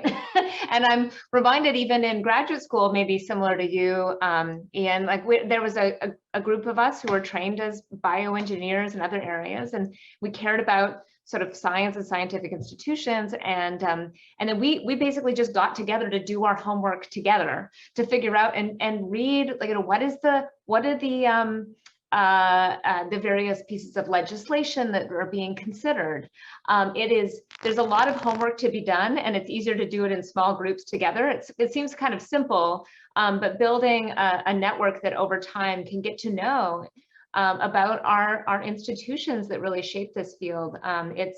You're a real sort of wonk if you really enjoy then parsing through all of the pieces of legislation over time. And Ian, I'm curious what your experiences have been in that area. How have you sort of built community and coalitions in here? And maybe I'll couple another question that Arti also addressed in the chat. How do you keep motivated? And how do you fight off this feeling that you don't know if you're making progress, or a feeling of hopelessness over time? Yeah, thank you very much. So I think what is key in this, first of all, when you understand the science as a scientist, to some extent it seems obvious that everyone else should understand it. Like when I look at, let's say, genetic engineering, it's so obvious to me, do this, the DNA, do this, so obvious. Then appreciating that other people, it's not that obvious, is also key in being patient with them, first of all, and also appreciating their viewpoints. Yeah. So I think when you get to that what we know and what is obvious to us isn't obvious to other people, it kind of makes you humble and very patient. In that, even if someone keeps asking the same question like 10 times and just rephrased, but the same question, you won't have an outburst, you won't get angry, you won't frown, you won't get into an argument. So I think it's important that as scientists, understand that as science is obvious to us, it's not obvious to other people, especially the policymakers and our community. So that helps us to figure out every day, how do we make this simpler? What examples can we use? What everyday life examples can we use to explain these concepts? The other thing that we need to understand that is not obvious is the skill of communication. Yeah. Some scientists I've interacted with either think communication is so hard or communication is so easy that they shouldn't put an effort into it. Yeah. So we usually organize like training courses for scientists, even within our research institutes. And they seem like they think it's so easy to communicate until they're put before, let's say, like a policymaker or a minister, and they have to explain the science in the language they understand. So I think we need to take an effort as scientists to learn how to communicate. And this begins really quite simply. Just start with trying to communicate, let's say, to your family or your friends. Let's say you're talking about the COVID vaccines, yeah? just go back home and maybe talk to your partner or your siblings or your mom or your auntie and try to see if they can understand what you're explaining about the vaccine. What this helps us a lot with is, first of all, you get to it's like a pilot study of how the public will receive your message. You get immediate feedback on whether you're making sense or not, how to repackage your message and all that. So I think it's really important that we understand that need to put some effort into communication and also start with our immediate circles. Then for the students, I noticed as a student that because I think we are students and we are young, we are vibrant, we always found a soft spot with elders, you know? When you reach out to, let's say like the member of parliament of your area or the minister, somehow because you're a young man or a young lady trying to explain this, that alone gives you the audience, first of all. So what you do with the audience then becomes your task. So I think for the students, all they have to do really, in my experience, is take the first step, you know, reach out. Chances are always high that you will be listened to. So then you work on the message you have to deliver. And that's the same thing even with my predecessors. Now I left university, but the society I found that is still continuing. And the ladies and gentlemen leading society right now, they're doing way better things than I did. They have come up with way cooler ways of reaching out to policymakers. They've come up with a series whereby they look out for different politicians interested in various topics, and they organize kind of like a panel discussion, about an hour, 30 minutes, and they discuss this. So what this does for them, one, even if these politicians have slightly opposing points or opposing views, the fact that you're willing to listen to them, understand them, and engage with them kind of makes the subsequent interactions easier. You know, it's like starting these relationships that you pursue as a student after university, so nurture these relationships. So I think that's one thing that has helped me a lot. Most of the people I'm working with in these spaces, I met them for the very first time as an undergraduate student. So it's like, I think that parent nature, or I don't know, that mentoring nature kind of kicks in, and they want to listen to you, they want to help out, they want to understand you.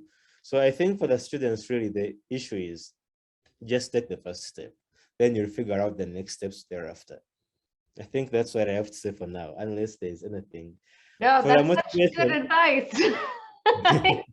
I think so much of this is resonating and thinking about even the work with iGEM and iGEM human practices, and this sort of relates to the question I'd like to segue into that's already into the chat, which is sort of both the incentives and the culture around having a responsibility to make this part of your work, not just your profession, but your your sort of civic responsibility in terms of the type of knowledge that you share. A lot of it is just getting practice at it or doing your homework.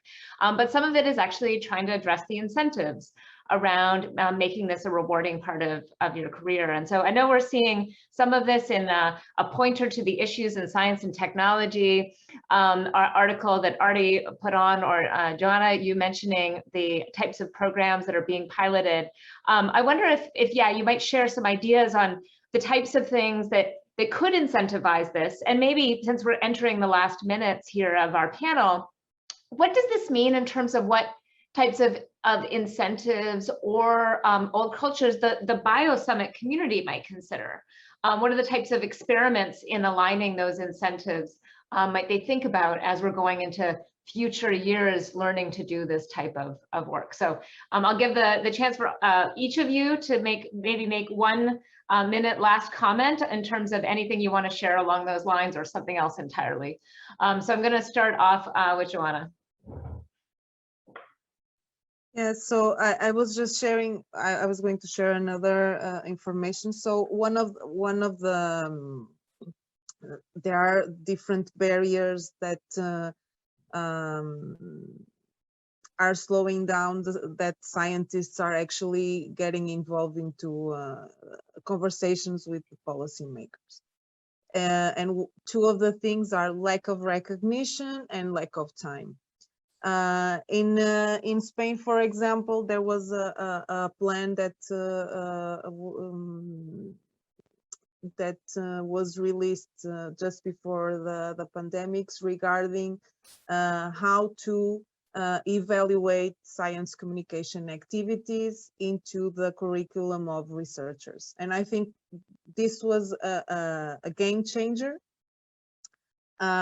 because you know that you're not wasting your time. And so it's a way to encourage this to happen, not only to the general public, but also to the policymakers. Also, there has been a great initiative that started already in the UK and now in Spain also started recently. It's called Science at the Parliament.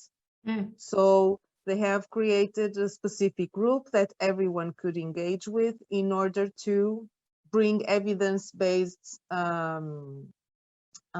support into the people working at the parliament. So I think this will also be a game changer in Spain. And also within the European Commission, there has been also a new initiative in order to bring science closer to policymakers. So they're doing different workshops at each of the European countries. They're open also to everyone. And these are co-creation workshops that each scientist can engage at every stage of their career, which is also very important because we need the voices from every single one in the academia. And I think this will also change within the academia culture, no? Yeah. And already from the early stages. Yeah, I think that's another important bit is the recognition. I think there's a good job here being done in terms of recognizing, but also realizing it's an ongoing project. And I know we're at time, so I'll give Arti and Ian one sentence to end us off. What is the one thing we should carry with us? Arti, you go first. Yeah, so, well, I guess I would have to say the one thing that I would carry with you is show up and don't be afraid to show up. Make sure you're honest about what hat you're wearing and what you know and what you don't know when entering a conversation, but show up if you want to have an impact and do it in person or via Zoom. Do it in a way where someone can see your face and hear you talk individually. You'd be surprised how much more effective that can be. Yeah, that's such a good lesson. Showing up is half the battle. Ian, one last word from you. Well, I think most of the things the scientists have to do, really, Arti and Joana have highlighted them, but still the message is the same. Take an effort to learn a few skills in communication. Yeah, we can always hire these journalism professionals to do science communication for us, but it kind of wins over public trust when the science communicates the science themselves. So take a few courses where possible, go for a workshop or a training and pick a skill or two that you can use to communicate your own work to really help out a lot in these efforts. Thank you. Thanks so much.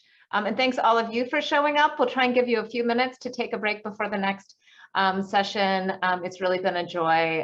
Thank you, Arti and Joana. Thank you for all the summit organizers and all the great notes today. I'm looking forward to the rest of the discussions. Take good care. Kind of makes you humble and very patient in that even if someone keeps asking the same question like 10 times and just rephrased, but the same question, you won't have an outburst, you won't get angry, you won't frown, you won't get into an argument. So I think it's important that as scientists, understand that as science is obvious to us, it's obvious to other people, especially the policymakers and our community.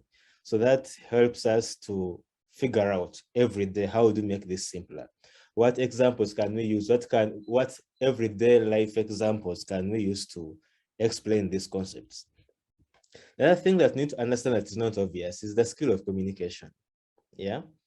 Some scientists have interacted with either think communication is so hard or communication is so easy that they shouldn't put an effort into it. Yeah.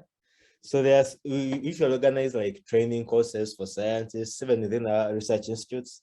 And they seem like they think it's so easy to communicate until they're put before, let's say, like a policymaker or a minister, and they have to explain the science in the language they understand. So I think we need to take an effort as scientists to learn how to communicate. And this begins really quite simply. Just start with trying to communicate, let's say, to your family or your friends. Let's say you're talking about the COVID vaccines, yeah? Just go back home and maybe talk to your partner or your siblings or your mom or your auntie and try to see if they can understand what you're explaining about the vaccine. What this helps us a lot with is, first of all, you get to it's like a pilot study of how the public will receive your message. You get immediate feedback on whether you're making sense or not, how to repackage your message and all that. So I think it's really important that we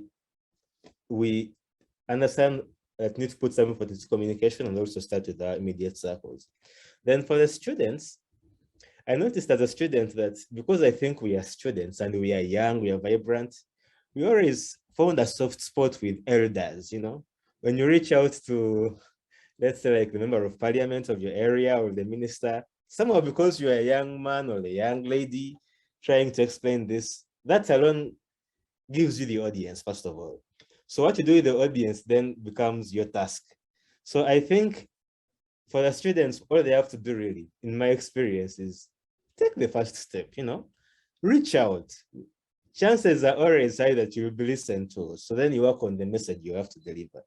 And that's the same thing even with my predecessors. Now I left university, but the society I found that is still continuing. And the ladies and gentlemen leading society right now, they're doing way better things than I did. They have come up with way cooler ways of reaching out to policymakers.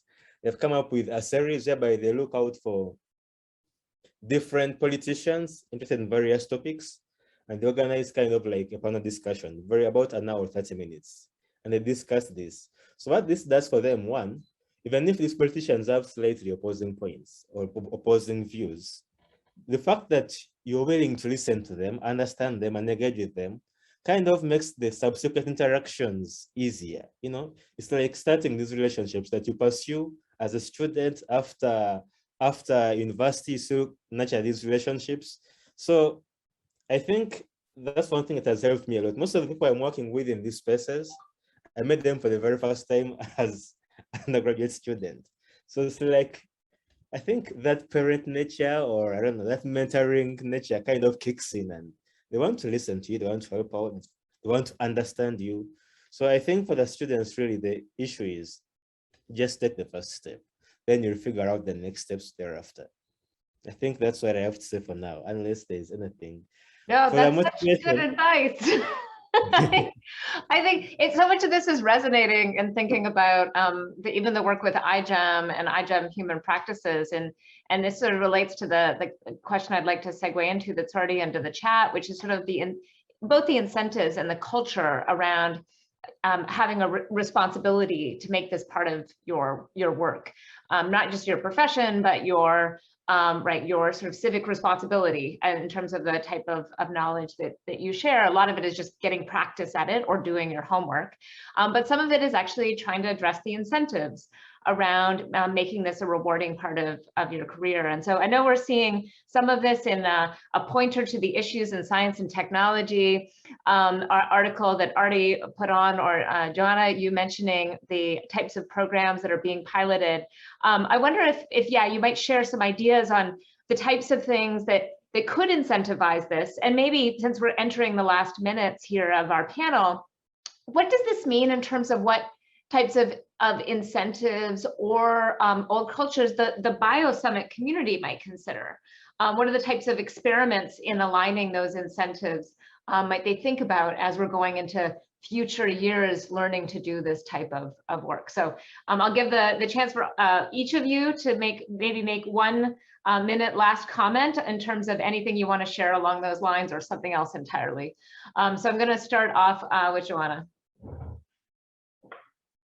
Yeah, so I was just sharing, I was going to share another information. So one of the, there are different barriers that are slowing down that scientists are actually getting involved into conversations with the policymakers.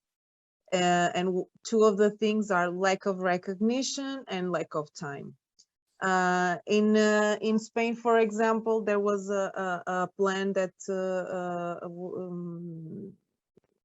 that was released just before the pandemics regarding how to evaluate science communication activities into the curriculum of researchers. And I think this was a game changer because you know that you're not wasting your time. And so it's a way to encourage this to happen, not only to the general public, but also to the policymakers. Also, there has been a great initiative that started already in the UK and now in Spain also started recently. It's called Science at the Parliament. So they have created a specific group that everyone could engage with in order to bring evidence-based support into the people working at the parliament. So I think this will also be a game changer in Spain. And also within the European Commission, there has been also a new initiative in order to bring science closer to policymakers. So they're doing different workshops at each of the European countries. They're open also to everyone. And these are co-creation workshops that each scientist can engage at every stage of their career, which is also very important because we need the voices from every single one in the academia. And I think this would also change within the academia culture, no? Yeah. And already from the early stages. Yeah, I think that's another important bit is the recognition. I think there's a good job here being done in terms of recognizing, but also realizing it's an ongoing project. And I know we're at time, so I'll give Arti and Ian one sentence to end us off. What is the one thing we should carry with us? Arti, you go first. Yeah, so, well, I guess I would have to say the one thing that I would carry with you is show up and don't be afraid to show up. Make sure you're honest about what hat you're wearing and what you know and what you don't know when entering a conversation, but show up if you want to have an impact and do it in person or via Zoom. Do it in a way where someone can see your face and hear you talk individually. You'd be surprised how much more effective that can be. Yeah, that's such a good lesson. Showing up is half the battle. Ian, one last word from you. Well, I think most of the things the scientists have to do, really, Arti and Joana have highlighted them, but still the message is the same. Take an effort to learn a few skills in communication. Yeah, we can always hire these journalism professionals to do science communication for us, but it kind of wins our public trust when the science communicates the science themselves. So take a few courses where possible, go for a workshop or a training and pick a skill or two that you can use to communicate your own work to really help out a lot in these efforts. Thank you. Thanks so much. And thanks all of you for showing up. We'll try and give you a few minutes to take a break before the next session. It's really been a joy. Thank you, Arti and Joana. Thank you for all the summit organizers and all the great notes today. I'm looking forward to the rest of the discussions. Take good care. I don't want to interrupt. I want to continue the last conversation, but we promised that we would do an interactive activity. I'm going to move on to that, but thank you so much. Also, everyone, please connect with all of the speakers from the last panel on the Slack, just because I'm still processing a lot of that, which I will stop talking about right now. We're going to move into the next session, which I am nervous and excited about. We're going to try, so think you can tweet community challenge on social media. I'm going to try to lead everyone through this. So bear with me. Hopefully this will go really smoothly. We're going to try to work with each other to try to work on some of our science communication skills in little teams. So hopefully this will be us not just interacting, listening, but we're gonna be able to interact with each other for this. So hopefully this will go really smoothly. If you could, please, if it's available, try to show your video because we are going to be interacting with each other. And like we heard in the last panel, it is great to be able to connect to people face to face. So we will dive into this right now. So How we talk about different topics in the news, especially on social media, shapes the conversations that we participate in, whether they range from the mundane to the very heated and topics that are just a little bit controversial. And so understanding our roles as scientists and science communicators, and even just science enthusiasts who just want to get involved, is largely understanding how we take in information and then communicate that back out to the world around us through common tools. And what's become really common is mass media and social media. So we're going to run this little activity. I'm going to introduce myself. I'm running this with Mac. So Mac will hopefully introduce herself as well. I'm Andy Scarpelli. I am one of the organizers of Chi-Town Bio, which is a community biolab here in Chicago. I'm also a professor at the School of the Art Institute of Chicago in both science and in the bioart and biodesign fields.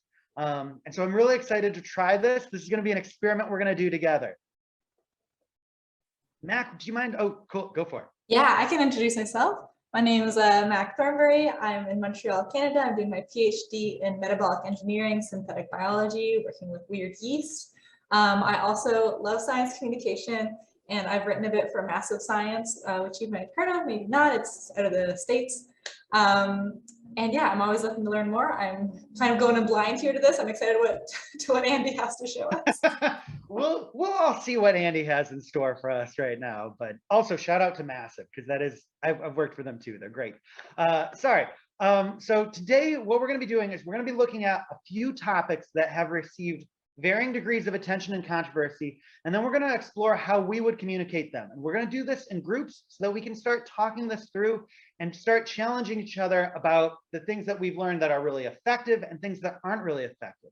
To begin, we're going to randomly pick a couple of different topics. So I have created a little bit of a website that I did through Chi-Town Bio, and I'm going to put this link into the chat.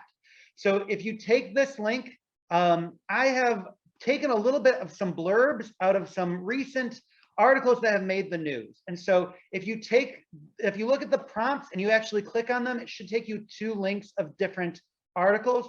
The first one is from actually Nature itself, talking about how a bunch of different journals have had to retract papers from special issues papers because they have been gibberish or things that just are not accurate, but part of the scientific record.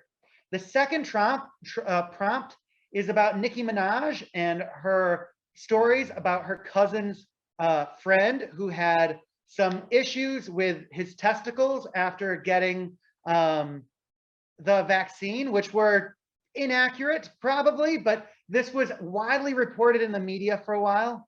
And the third prompt is about a controversial issue and a controversial figure like Catherine Page Hardin, who is talking about how studies out there about genetics are contributing to the way that different people might take on learning. And so what we're going to do is we're going to break out into different groups, and we're going to just talk about how we would communicate these different issues.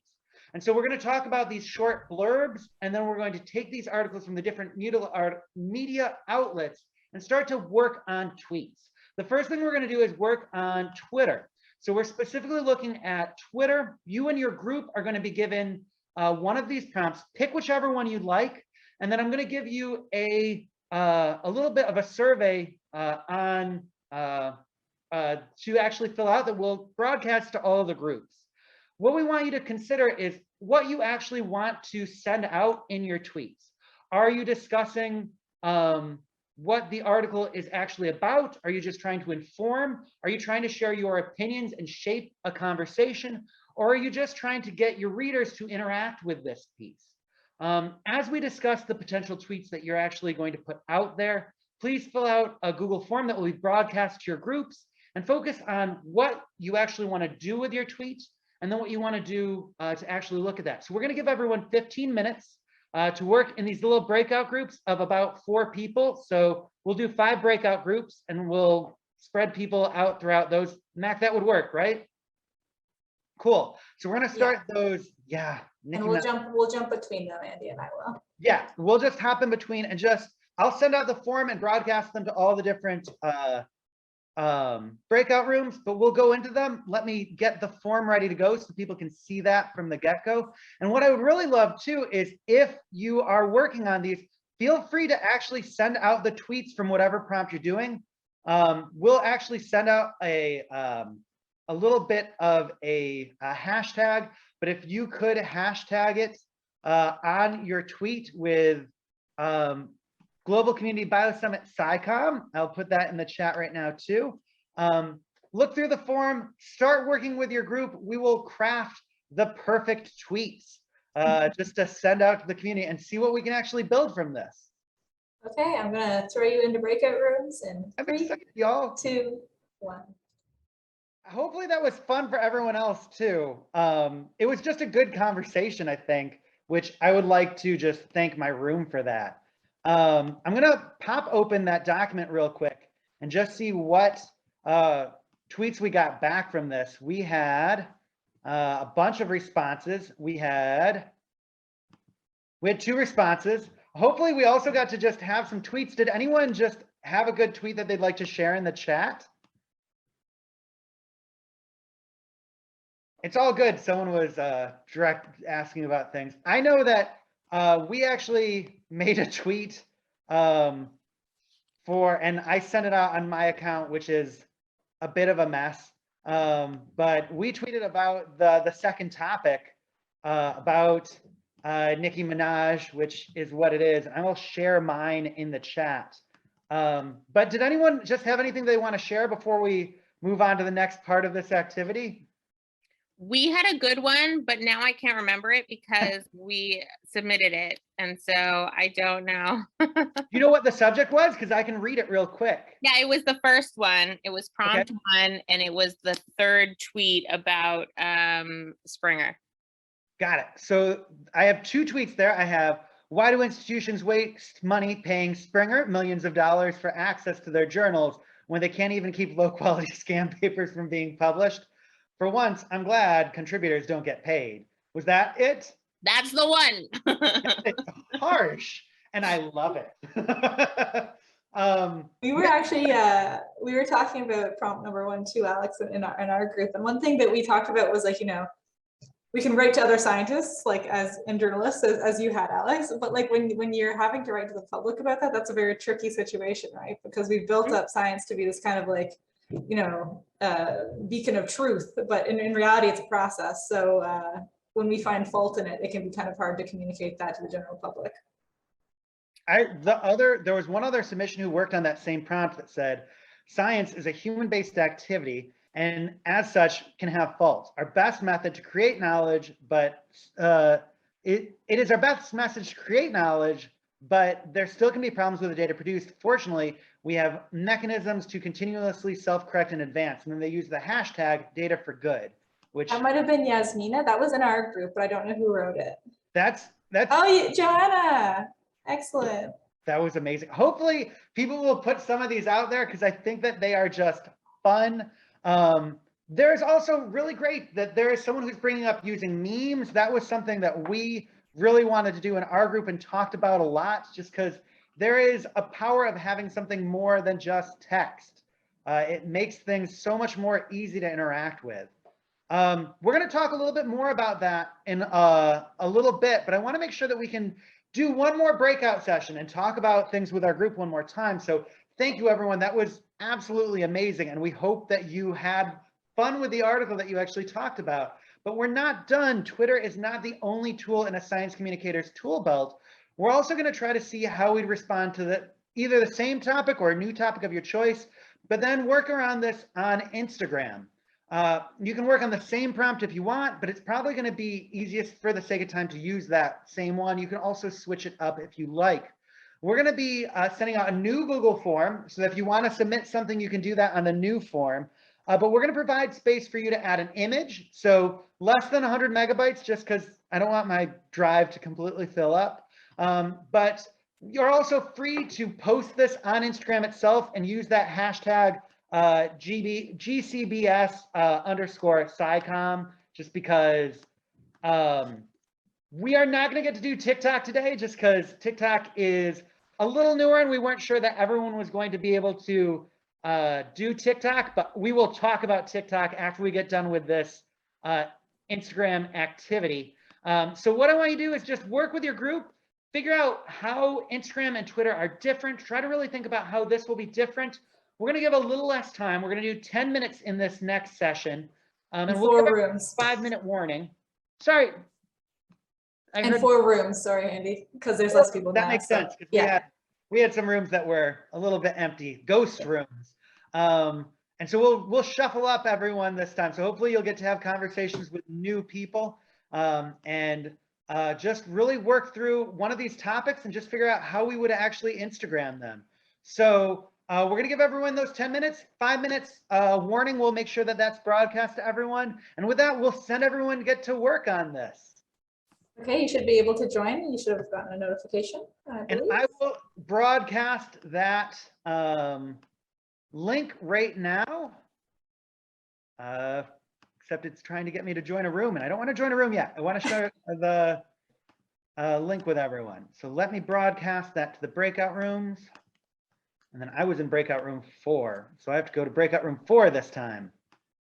All right, I'll see you. Hopefully everyone will see each other in your rooms. I'm going to room 4. I don't know, we still have 5 minutes. Okay. Just because that was interesting. I don't know how everyone else's room went, but one of the things that we just, between the 4 of us in room 1, I know the room number, none of us use Instagram for SciComm. There were some of us who don't like the idea of using Meta in general. There were other ones of us who use Instagram, but just that's not where we do SciComm. And so there's this very weird idea of like, we want to use all the tools at our disposal, but is it okay not to use all the tools at our disposal sometimes? I like that. I like that. How are the other Speaking rooms? of tools, do we have breakout rooms set up for the community biojournal? I'm an expert. I get you what you need. That session is coming up too, but I want to make sure that we have a chance to just. We're going to recap, Patrick. Sorry, 1 second. Yeah, we want to make sure that we just have some time to just discuss a little bit before we move into that that next session. But are we? No, we have 2 minutes. Were there any big takeaways that anyone wants to share from their rooms? If not, please share that on the Slack. If you can think of anything, make sure that you are using those hashtags we came up with. I think I might be the only person on Twitter who used our hashtag, but thank you all so much for having these really great conversations. That was really great. Andy, I've got a 5-second thing to say. Oh, go for it. Yeah, my presumption in all this is that communicating science in this way is trying to disrupt things with the wrong kind of disruption. I mean, my specialty in the past has been helping grandmothers with computers, and explaining technology and complex things can be done, but the Socratic process works. Tweets and Instas. I mean, come on, man. Yeah, I think you can see in the chat, using humor as clickbait's great, but there are some things that get lost when it becomes reductive, and the whole idea of Twitter is making it really short, and so you're going to lose stuff. That was part of why we wanted to do this, was exactly to illustrate that point. Was like, we talk a lot about communicating science, and we have tools at our disposal that are like really widespread and really like ubiquitous, but they're not good. Yeah. So thank you for getting a point. Awesome. All right, I am going to hand things over because I think our session is done. We'll move on to the next session. Do we have 2-minute break? Let's do a 2-minute break before we move into 3 community talks and then a kind of community discussion board on how we can make a community journal. But we'll let people have a little 2-minute bio break before we hop into all of that. But first, can we just thank Andy for coming up with this amazing game? Like, Andy made this and it was so good. Thank you, Andy. That was really, really helpful and meaningful. So only worked because people wanted to have the conversation. So thank you everyone for having really great conversations. Go for it. Well, I don't remember how eloquent I was before, but essentially the idea of communicating such complex things. Here's here's the way I'll put it in a 2-minute break.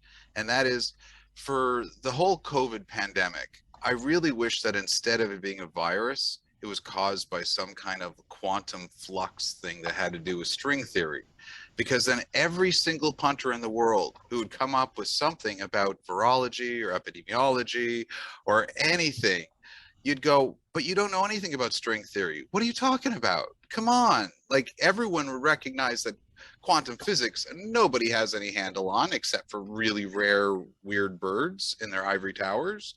So, but in this case, the science communication thing that is burning in my belly is that the empirical evidence of the lack of ability to perhaps even do communications of science to the wide world is that in all this time, 15, 18 plus months or whatever, and bazillions spent, one thing I would have loved is if the general public could know the difference between a virus and a bacteria. Yeah. But nobody. Like, some very simple science to help people, you know, because I had friends like, oh, I've got to get that anti-bac stuff. And it's like, yeah, but it's not actually against bacteria, it's against viruses. And I think I'm very hopeful though. Early on, when people said things along the lines of like, oh, this is like the flu, or related it to that, everyone had an opinion at that point because so many of us have had the flu. And so if you've had the flu, you can have an opinion on this as soon as someone goes, it's like the flu, because they've opened that door to something that is personal to everyone, and that made some problems. All right, sorry, I will be quiet because I know we got other stuff to go to. So that's a good point though, because if they said it's like Ebola but without the bleeding out of your eyes, then at least people go, well, I don't like Ebola. Okay, these are some great conversations, and I truly wish we had more time. It's always hard at these virtual conferences where we don't have, the breaks in between to talk. You just have these 2-minute breaks to virtually hang out. Something to think about for next. This community talks. We will have 2 talks kind of focused on like how art can be involved in, communicating science to people, and then we will have one on developing and supporting a community through education, outreach, and activism. So at this time, I would love to call Michelle Lay to the stage and to discuss new tropicalities. Do you have to share anything with us, Michelle? Yeah, I would like to share something, but maybe I can just briefly introduce my project. And maybe I'll just show a quick video to show how the whole interface works. It could be a bit abstract, but let's see. Can everyone see this? Yep. Okay.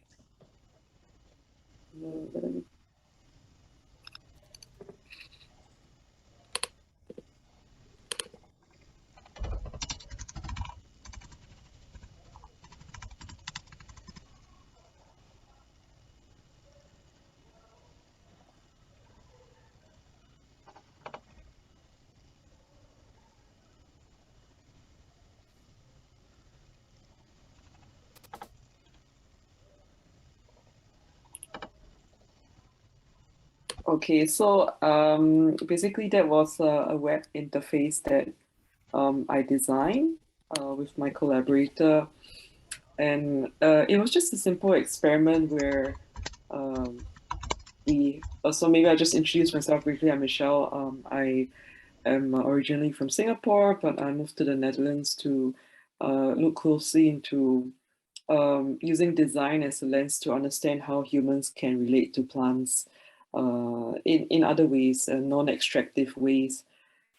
So this was just one simple experiment where we worked with a scientist who looks closely at plant biomechanics in France, where he had been recording data or vibrations when plant cell expands.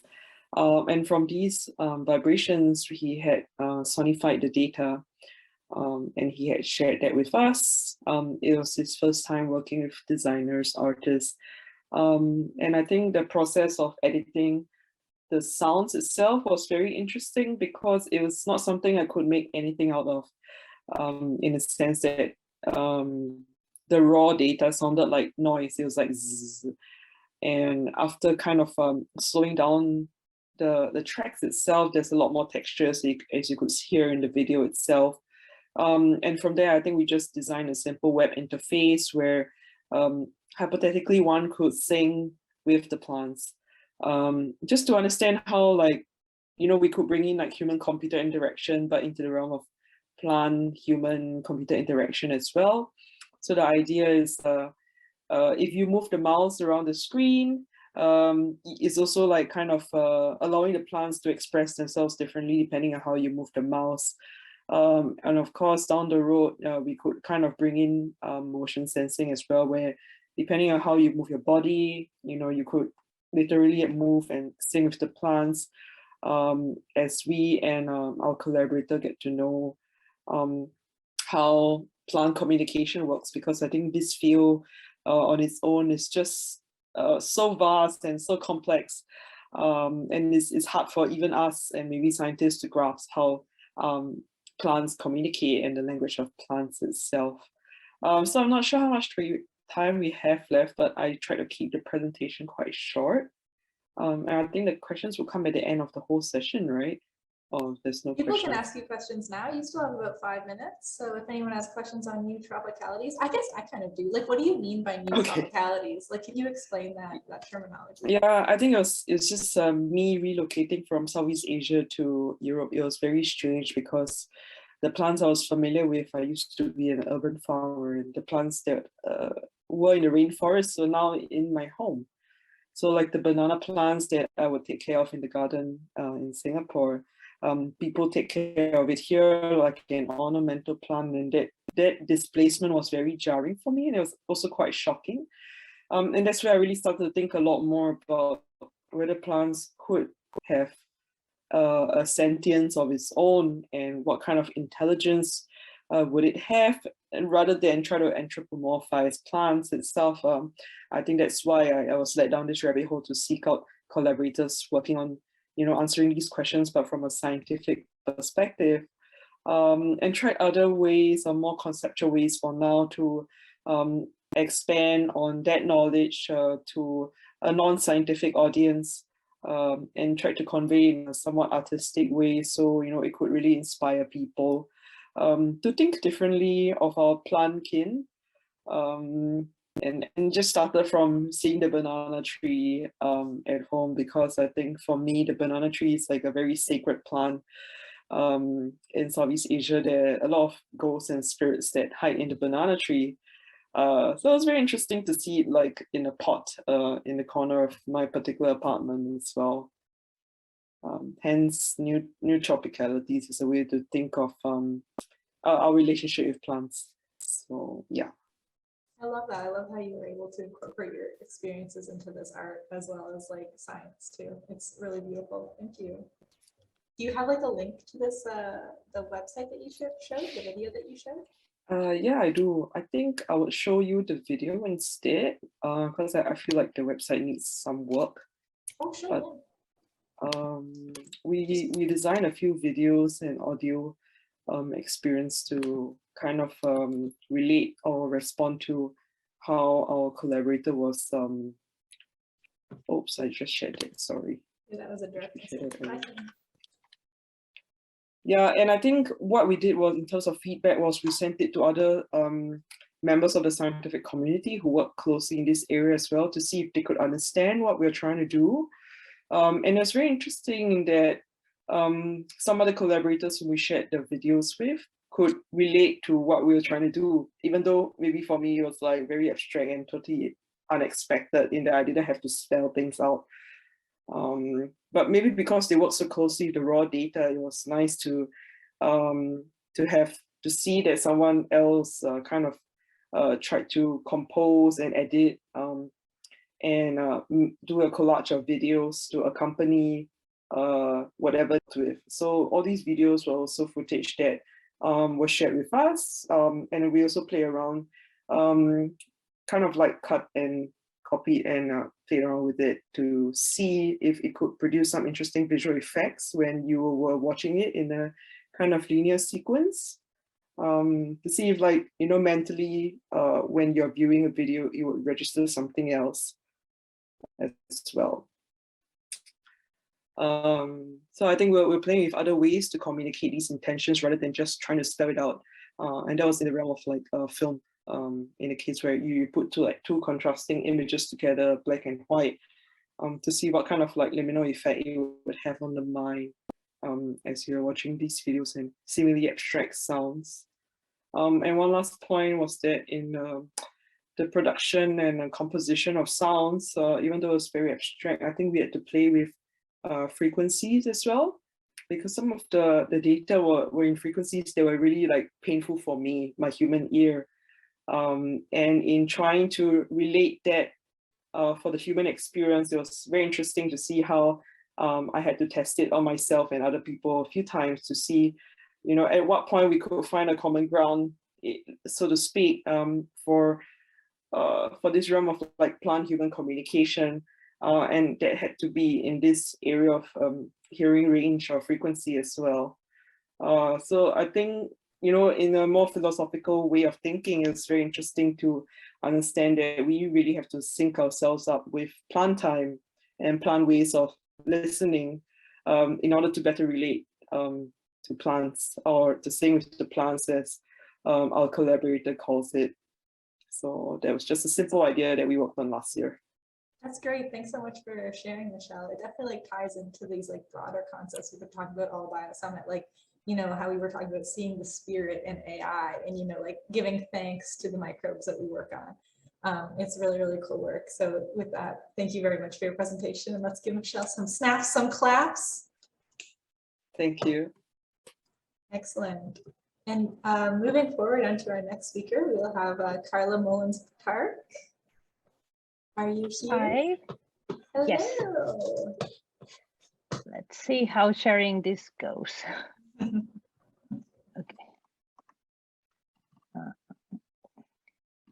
Can you see my screen? Yes, absolutely. It looks great. Great. Thank you. So thank you for joining me on this session. I will be talking about how digital fabrication can make scientific knowledge more accessible to society. And as this is such a broad topic, I would like to walk you through some stages to learn how to make that journey happen. And first of all, a little bit about myself. I'm an experienced designer and creative technologist. And I really enjoy developing experiences to bring scientific complexity to people in a way that's more experiential, it's tangible, and it's something that they will remember.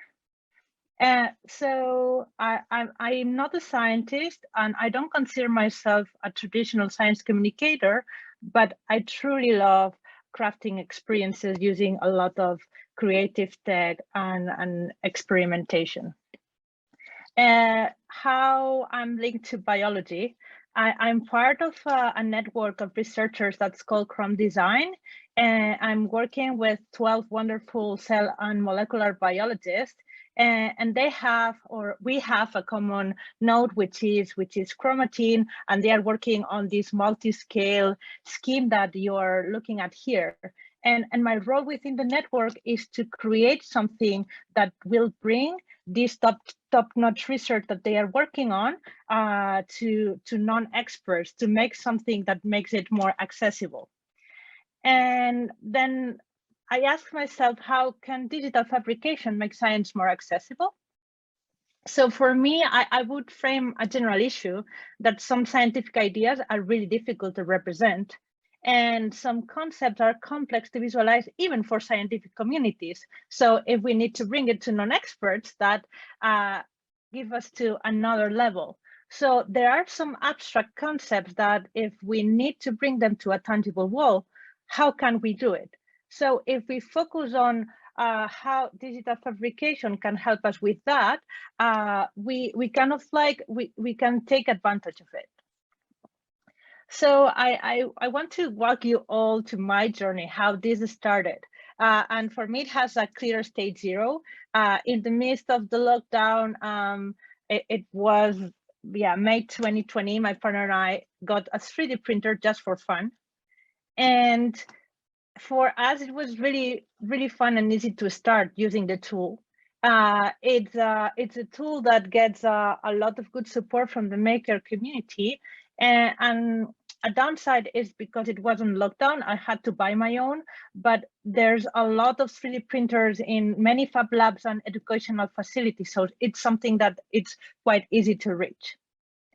Then after having the 3D printer in my bag for a while, it started becoming a tool in conversation among experts. I was working with some of my colleagues. We were working on a 3-dimensional visualization grammar for the genome, and we were trying to figure out some modules, but with the sketches conversations, we were not moving forward. So I decided to 3D print some blocks and then in the camera moving them and discuss some concepts with physical objects. And even though you can see the prints are very crappy, it was very helpful to move forward and to discuss new ideas. And this was a couple of months of conversations, but in the end, we ended up presenting a proposal of a complete grammar in the middle of 2021. So those crappy 3D prints really became a tool of conveying something that it was really complex. So for us, physical objects facilitated online conversation. There were lots of breakthroughs just from moving from sketches to very basic 3D prints. And it's quite difficult to build what you want if you don't know how to model it. So that's something that, of course, it was there, but we need to take into account. Then, as I was kind of like, I had the tool and I enrolled a workshop of analog data. It was a very intense 3-day workshop in which we could choose the data set we wanted to work, and then we had to build a physical prototype that would let us interact with that data. So let me see if I don't mess up. Can you still see my screen? Great. Okay. So I created an object that would compare DNA popularity along history, relating it to Britney Spears. And the idea is that I would grab different concepts from Google Trends data sets and create a funky object that would change its height depending on the popularity of the terminology. So you could have kind of like a timer and then compare these terms. And as a proof of concept, I had lots of fun. I would like to build something bigger with more like dimensions to it. But let's see. Okay, I'm back. Yes, so it was very easy to have a proof of concept just because I had the tool. I wouldn't have used it if I didn't have it back here, but again, I had lots of problems on, like, you can see how crappy this is. It would get stuck and I had to unstuck it all the time. So I really had to learn because this was starting to work for me. So this is when I decided to enroll the Fab Academy, the most intense training that there is out there to learn how to make almost anything.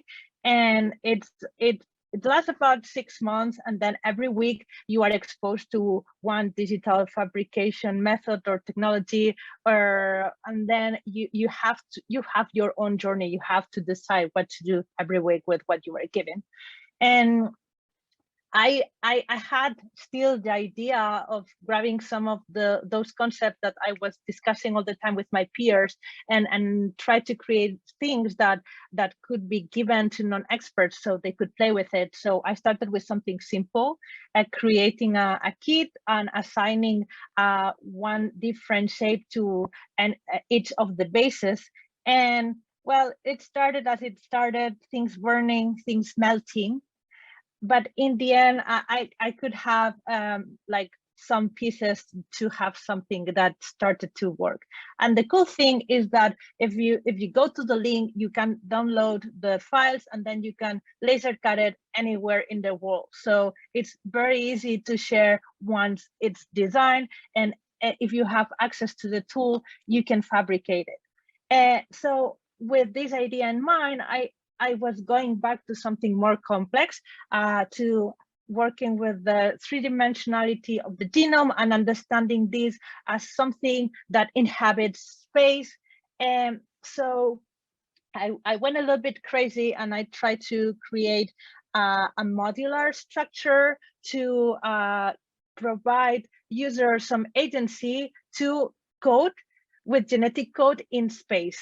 I started with drawings and I ended up having a physical object that you could interact. And if I'm able to share the video, yes. In here, you can see how it was made and how it works.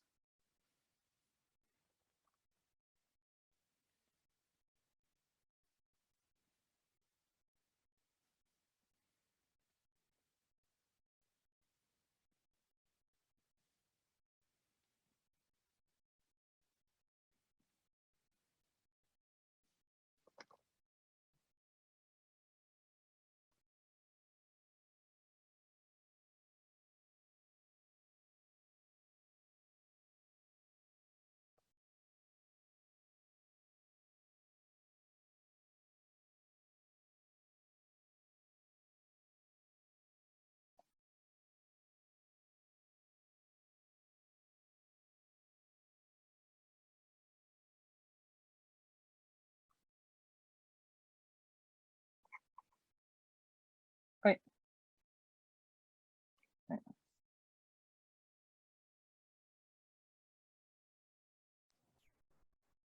Oh, that is so beautiful. After the video wraps up, can you just give 1 or 2 sentences to throw it all together? We're running a bit low on time. Okay, so I'm about to finish. Thank you for the time reminder. So I just as a summary, with all these kind of like digital fabrication tools, you can really do what you want. You just need to learn a lot. It's a driver of conversation for sure. Once I have this object, even though it is still a prototype, my colleagues were jumping with many ideas, many new features that I should add. So I'm already working in a new version because I had to improve this one anyway. And then my plan is to put it out there. And some techniques have a steep learning curve. And so you need to be patient because things will happen. And just to close, I'm working on a system to evaluate these different fabrication tools. So to see how well they work to tangibilize biological concepts. So if any one of you is working on something similar, or you are working, you love making stuff, please reach out, because I think it would be very interesting to keep the conversation ongoing. And I will be working on this for next year. Yes, so put things out there, share knowledge, help others, and experiment a lot and have fun. Beautiful. Let's give some snaps and claps to Carla. The chat is popping off. Joanna wants to put you in contact with the museum. You should definitely get in there and get some good networking in. That was absolutely gorgeous. I'm sorry we don't have time for questions, but you know, Carla's in the Slack, so talk to her if you have any questions. With that, we will be moving on to Hasnain's talk on science activism. Hasnain, are you ready? You're ready. You're already sharing. Perfect. Take it away. Wow. I mean, Carla should have been the last talk because I'm in an excited state right now, and wow, that was amazing work. All right, so hello everyone. My name is Hasnain. I'm connecting with you from Pakistan through this internet, which is oftentimes unstable. It's 4 a.m. here, but one thing this pandemic has done is made my sleep cycle independent of a specific time. So I hope that helps me today. Over the years, I have been affiliated with a number of international communities. I have been a part of IGEM back in 2017, and then became an ambassador back in 2018. I participated in Biosummit in 2018 as well. And these interactions have greatly shaped what I wanted to be as a student engaged with science. These spaces show the diversity of conversations and subjects that build the community, and in the jargon, what is called the scientific culture. The best part was that these cultures were living and evolving as everyone came together to reflect and grow, and they were focused heavily on people instead of just an obsession with the technology. So yeah, I met two of my other co-leads back in 2019 and 2018 as well. We shared our experiences with each other. One of them a PhD student and the other one just finished high school. And aside from their academic and research work, they too had been engaged with science education and communication and were supporting local science orgs in their own capacities. And it was a sharing of experiences and not shared experiences and the inspiration and possibilities we witnessed while interacting and being around people such as the ones in Bio Summit and iGEM and looking at people in Pakistan, the work they were doing for connecting and creating value for their communities that eventually led us to develop Genes and Machines. So fortunately for us, Pakistan has a very strong culture of social enterprises working on science education. Science Fuse, Science Club, Lahore Astronomical Society, Pakistan Alliance for Maths and Science. They had been working on topics of chemistry, physics, astronomy, and general science, and we received an incredible support from them as there was a need for dedicated representation of life sciences within the community. And once we started organizing, it was very obvious that people wanted to help and contribute. It's just that most of them are looking for someone to take the first step. We saw how true it was when we launched our first set of community projects in response to the pandemic. We are too a pandemic baby. So as soon as the pandemic started making rounds in the media, this was before the first lockdown in Pakistan, we started translating COVID resource information from English to our local languages. A total of 6 regional organizations and 11 individuals responded to our call for contribution. And we started developing content in 4 different local languages. We also saw the engagement of the professional sector. We witnessed the contributions while pitching to professionals about devising a national healthcare research action plan, and also inviting healthcare professionals for a Bring Your Family webinar on COVID. Moving forward, we also realized that it's much easier to connect with people with what is local to them.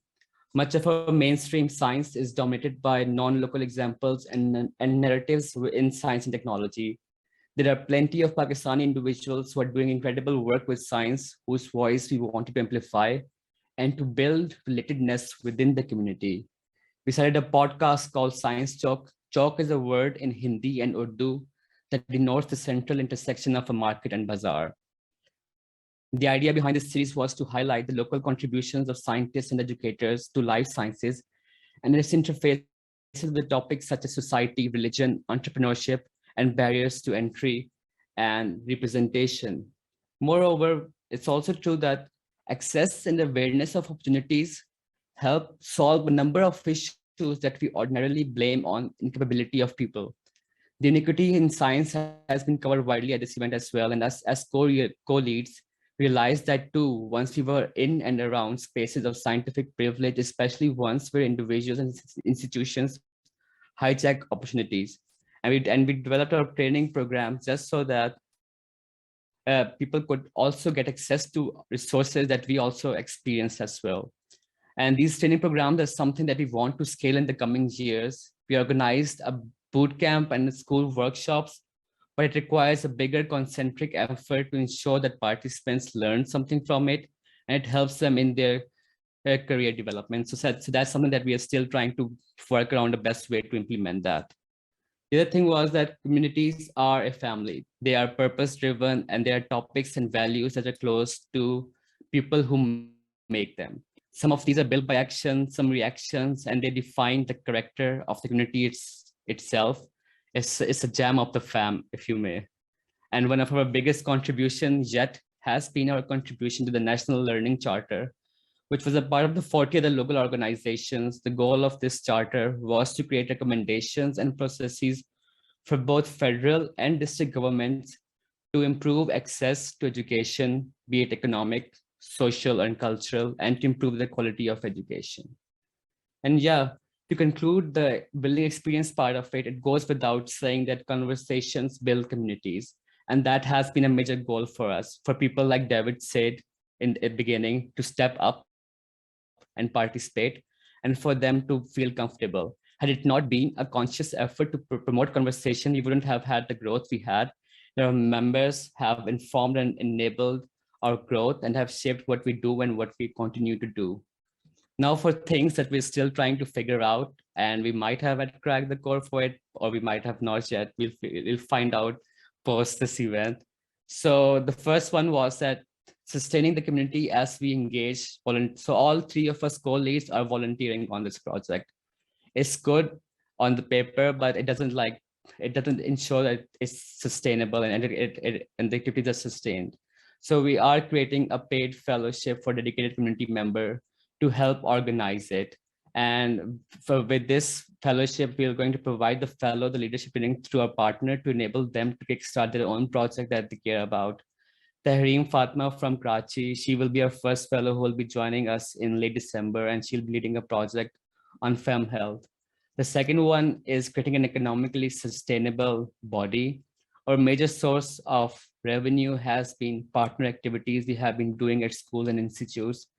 While they're enough for the scale we are working right now, they're not enough for longer efforts. We recently also lost a major national grant for developing biology labs and curriculum in schools, so that ensured the lesson that we learned, that we have learned major times, that do not depend on grants. So yeah, moving forward, we are also trying to make sure that we scale our activity income, and a lesson that we are going to try to implement from Ginkgo's initial model, consultation income. And then we'll still try to pursue grants as well, because this failure process helped. It was our first experience to engage with the national bureaucracy to get funding out of them. So we now know how to write the grant papers. We just need to figure out how to win them. So yeah, that's most of it from my end. I'll be happy to answer any questions if you have. I'm thinking I did finish before time. I hope so. Yes, let's do some snaps in class for Estefany. He finished 3 minutes before his time was up, which is excellent because we were running late. But we will open the floor to some questions if anyone has questions about genes and machines. Or anyone in the chat. I just wanted to say that I love that your journey started in iGEM. Mine started that way too. I'm sure a lot of people's did. Andy, did you know that you're sharing your screen? It's just a note stock, but just wanted to make sure. Anyways, I'm sure a lot of people's here started in iGEM as well, and it's just so nice that all these communities are coming together and doing great things like genes and machines. And I'm sorry you didn't get your grant, but onward and upward, like you said. So. Okay, with that, I'll pass things off to Patrick and John Allen to start talking about the community journal. So yes, let's build a community biojournal. This is something that's been a long time coming. Actually, this has been something that's been on the agenda since the very first Biosummit and before that. I mean, if you look at our agenda, and no, this is not our agenda from this year, this is way back in 2018, this is actually Biosummit 2.0. You see there was an entire session there on disrupting publishing, including the co-founder of Wired, folks from MIT Press, Travis Rich from PubPub, Jessica Polk from ASAP Bio. So this is something we've been discussing for a long time in our community. And it sort of goes back to, are we a movement? How should we organize yourself? What kind of structure should we create? And I would add, do we have a voice? Right? Yeah, we're talking to each other like once a year at Biosummit. I don't think that cuts it. We really need a platform for and by our community to talk about the topics that are of interest to us, right? So why should you bother publishing in a community biojournal? Right now, our community is being studied by anthropologists, sociologists, geographers, MBAs. But where do you find all that content? It's definitely not in a community biojournal right now, right? There is actually quite a bit of research that has been done by people at community labs that have been published in, the quote, professional journals. Are you able to find that? I don't know of a good bibliography of everything that's been published by people that have worked at community labs. There's even grad students working at community labs, and their PI doesn't allow them to credit the lab that they've been working at, right? Because it's off time outside of the community, out of the university. We need some way to actually get fair credit for what the labs are doing. And just, create a channel to communicate with the community bio community. So where have people been publishing so far? Obviously, there's actual, the real scientific journals that are out there. And here's one on vegan cheese that one of our members published. So that's one. There's places like Instructables or Hackaday that publish how-to projects, typically with a lot of pictures for how to replicate a project. There's things like O'Reilly's Biocoder. Anybody remember that? This is the last issue that they did back in 2018. This was a quarterly newsletter with tons of really good projects being published. Unfortunately, they stopped publishing that. This was actually a hard copy. You can actually get like a paper version of this. That's probably why they stopped doing it. The old timers will remember Open Wetware, which is where a lot of the synthetic biology labs started publishing their protocols. If you want to read the ND Labs or the Church Labs protocols, you can find them at Open Wetware. And then you have, places like YouTube. So folks at Dot Emporium have built up their entire empire of YouTube videos over there, right?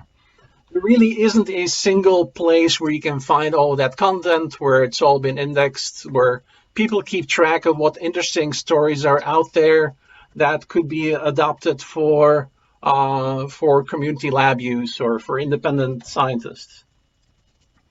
So we decided, if not now, when?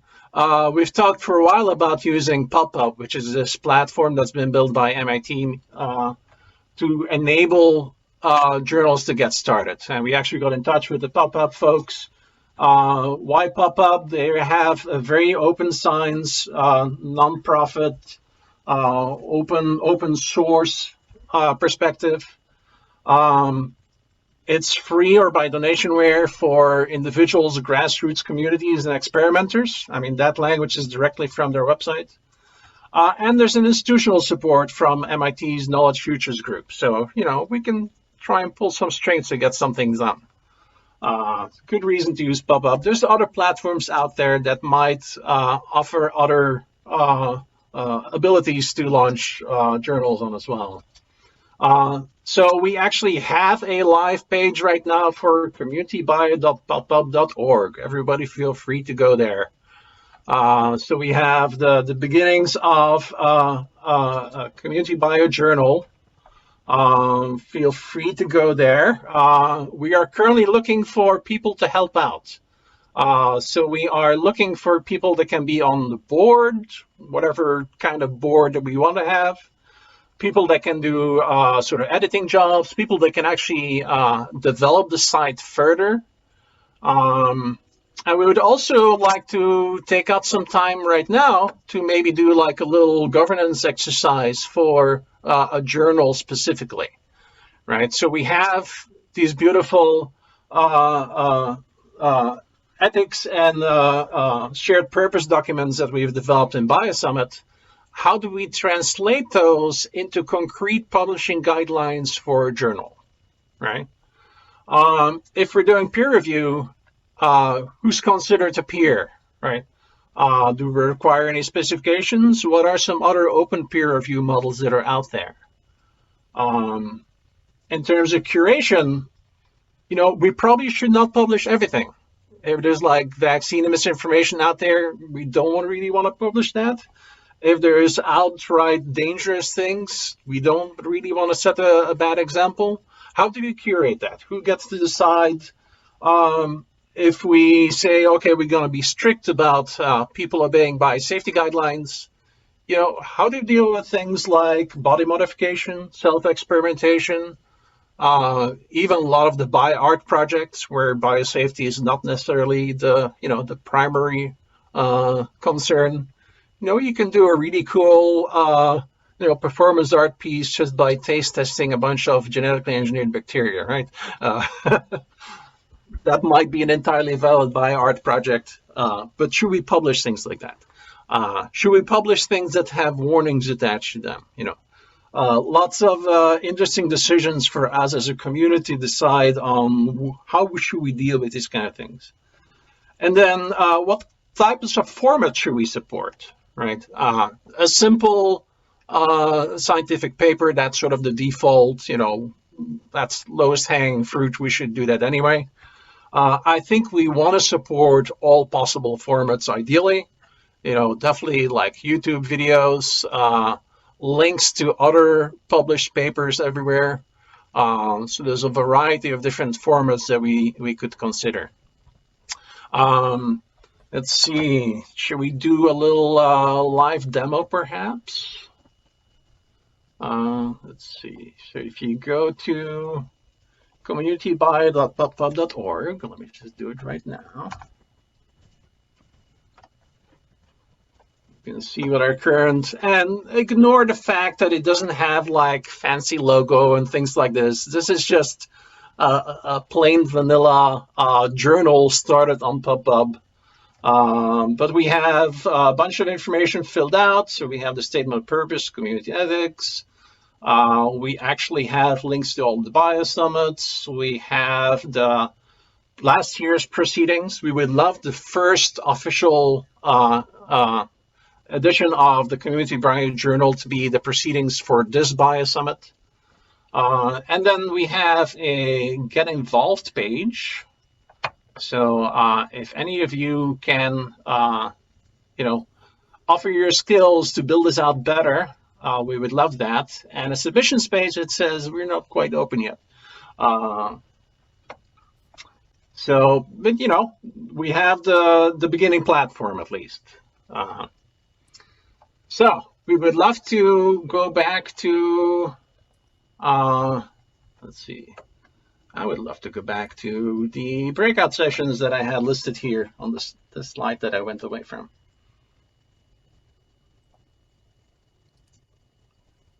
Okay, are we ready for the breakout rooms? Do you want me to? Yeah, Okay, so we have 4 topics: policy guidelines, peer review, curation, and formats.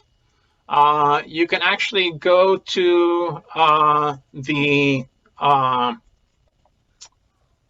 participant drive, and I will put the link here in the chat, and you can find documents for how to discuss those topics there. And I believe we have some breakout rooms set up. Yep, so I'm going to start 4 breakout rooms, and number 1 will be for curation, 2 formats, 3 peer review, and 4 policy guidelines. So that's what will lead your discussions. So we decided to just rejoin here and continue discussion here. Yeah, sorry, I got locked out of. I can only go into breakout room 4. I don't know, like. Well, where did you all come from? We were in breakout room 1 talking about curation. Oh, okay. So you were 4 was what? Formats? Policy. Policy, yeah. Yeah. Yeah. Yeah.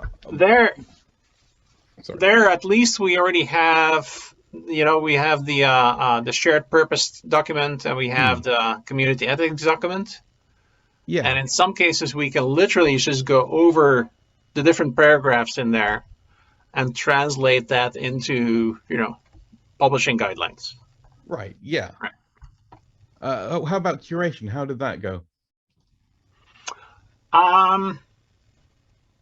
Difficult as expected.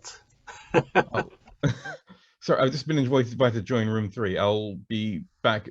Thank you for this. This is great. Sure. So yeah, we can continue discussing here and see who else shows up.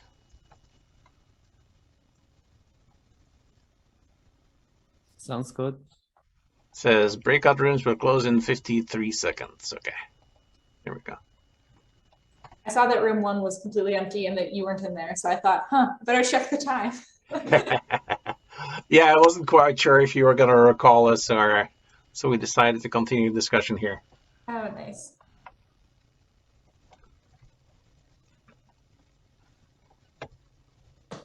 Hopefully that's some good feedback for whoever helps you start this, just to get some ideas of where to go from here. Yeah. So the basics are easy, right? Yeah.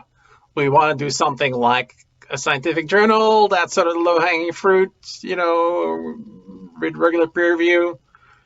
But then we are not an academic community, right? How do we do peer review in a actual community, right? Who do we consider our peers? If we set up something where we have like little sub-communities that are now reviewing their own publications, that becomes a problem too, potentially. I think you said like the simple things are easy, but like when we were talking about format, we did not have an easy time, just because there's the idea that you want it to be accepted by academia, because hopefully there's a feedback back and forth, but you don't want to make it too formatted like academia, because that'll keep people away. So yeah, there is no easy answer for even the very simple questions. So one thing we've been thinking about is, we have that community bio platform on PubPub, right? We can actually have different channels under there. We can have a community bio journal under the community bio platform. That would be sort of the peer-reviewed, sort of official academic looking papers. And then we can have tons of other content as well on the same platform, but maybe not under the community bio journal rubric. Okay. This is, oh, sorry, Faraz, go on. Oh no, I was going to ask so one thing I thought of is like, we've got like a network of community biolabs, and we're talking about actually doing peer review like academia, but what if we asked people who are reviewing articles to replicate the experiments in their own community biolabs, and maybe if giving them the resources to do that as well, as a way to like disseminate knowledge and also expertise, and I think it'd be more robust in academic review because people are actually out there doing it, and I think that's what separates the community to kind of academia. But that's just throwing that idea out there. Yeah, moving to something that's a lot more interactive, I think would be great. Not necessarily, you do 2 years of work and then you publish something and you throw it over the fence. And that sounds wicked though as well, because you could just put like something on the page as well that says, for as a lamb also repeated this. That's what I was thinking, John, like kind of like a pub peer kind of thing, where it's like take actual feedback from the community and be like, 3 other groups were able to replicate this experiment. Yeah, that'd be more valuable to me as like someone doing this, especially if you're in different geographies, because subtle things like humidity, temperature, or even like how you set up the lab, I mean, troubleshooting, that's much more valuable if I want to get a protocol that works. Then like, I mean, sure, like somebody can peer review me and find a few spelling mistakes, but that's not going to help me or other people, or say, oh no, this should be in discussion. I mean, we want to be people who do stuff, right? Estefany brings up a really good point. And I think there are very few journals that may do this, where they actually include the suggestions that were given on the final draft. I'm not 100% sure on that, but I thought I heard that somewhere, and that would be really cool for the community to share. That's open peer review. You essentially publish all the back and forth between the authors and the reviewers. Yeah, eLife does that. I think BMC does that as well. F1000 is a great thing because they just publish things first, and then people can build off that with their own reviews. And the PubPub team is really interested in supporting alternative publishing models as well. And they already have a number of journals in other communities running on their platform that are playing around with those kind of formats as well. There's a couple that they have pointed us to. There's one that was set up to run events, essentially kind of like BioSummit. But then they also started posting like projects that were underway by members of the community. And that developed into like fundraising for those projects, a little bit along the lines of what Joggle is doing, essentially. So things like that are already implemented under PubPub. We were talking too in formats a bit about like, you know, how Jove like does video publications and how that can be really useful for a community in terms of like video methods. Like Patrick, you highlighted like Justin's YouTube channel, and he's kind of like a cooking show where we would want to be the recipe, you know, like actually like giving all the details. I think that could be very helpful. Yeah. Or just like a list of reviews of other people's YouTube videos, right? Because there's tons of YouTube videos out there and not all of them are equally good. Let's face it. I love that review of like resources for science. That's what Andy was talking about, was trying to find resources for students is very difficult. So to have that list would be great. There's something that like, I think it's Cambridge University Press has been released recently where they're rethinking how we do the scientific paper. So instead of like having an introduction, methods, and results, breaking those out into separate papers so that you can have your results and data in one paper, and then having your analyses and reviews separately. So other people will be analyzing the data and effectively almost like taking someone's review and publishing as a separate article that feeds back to the previous thing. So I'm just wanted to throw out what people think of that idea of like, rather than like having like a traditional scientific paper, breaking it into smaller chunks, and so that people can more easily like figure out what suits them. Yeah, that's super cool. Definitely have like a list of protocols, sort of along the lines of what Open Wetware has or protocols.io, and then the papers could directly link to those. It also gives you like a little bit of an incentive to, if you're going to publish, if the results are going to be published as a discrete entity to the rest, to have like good documentation of actually what the results are as well. Why traditional publishing doesn't link out to protocol.io is wild, but I mean, well, I think PLOS are doing it now. Yeah, PLOS does it, yeah. eLife does something similar, and I know like, because I work for a publisher and we're looking at doing the same thing. Because it's a no-brainer now. People, and it's kind of an indicative of how publishing has failed to do this as well, because publishing is more catering now to people who skim articles and people have to replicate research.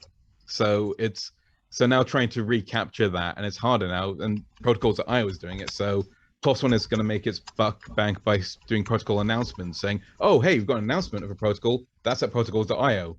But so essentially getting the authors to pay twice for an article. There have been some really excellent conversations here, but I think we should wrap up to give people some breathing room before Lisa Joy at 7 p.m. ET. I would love to take a family photo though, if people would like to turn their cameras on or off if you don't want to be imaged. Sorry, Andy? And if anybody's interested in helping out with the journal, go to this short link, bit.ly/communitybiojournal. You can also get that straight from the PubPub website as well. Okie say cheese.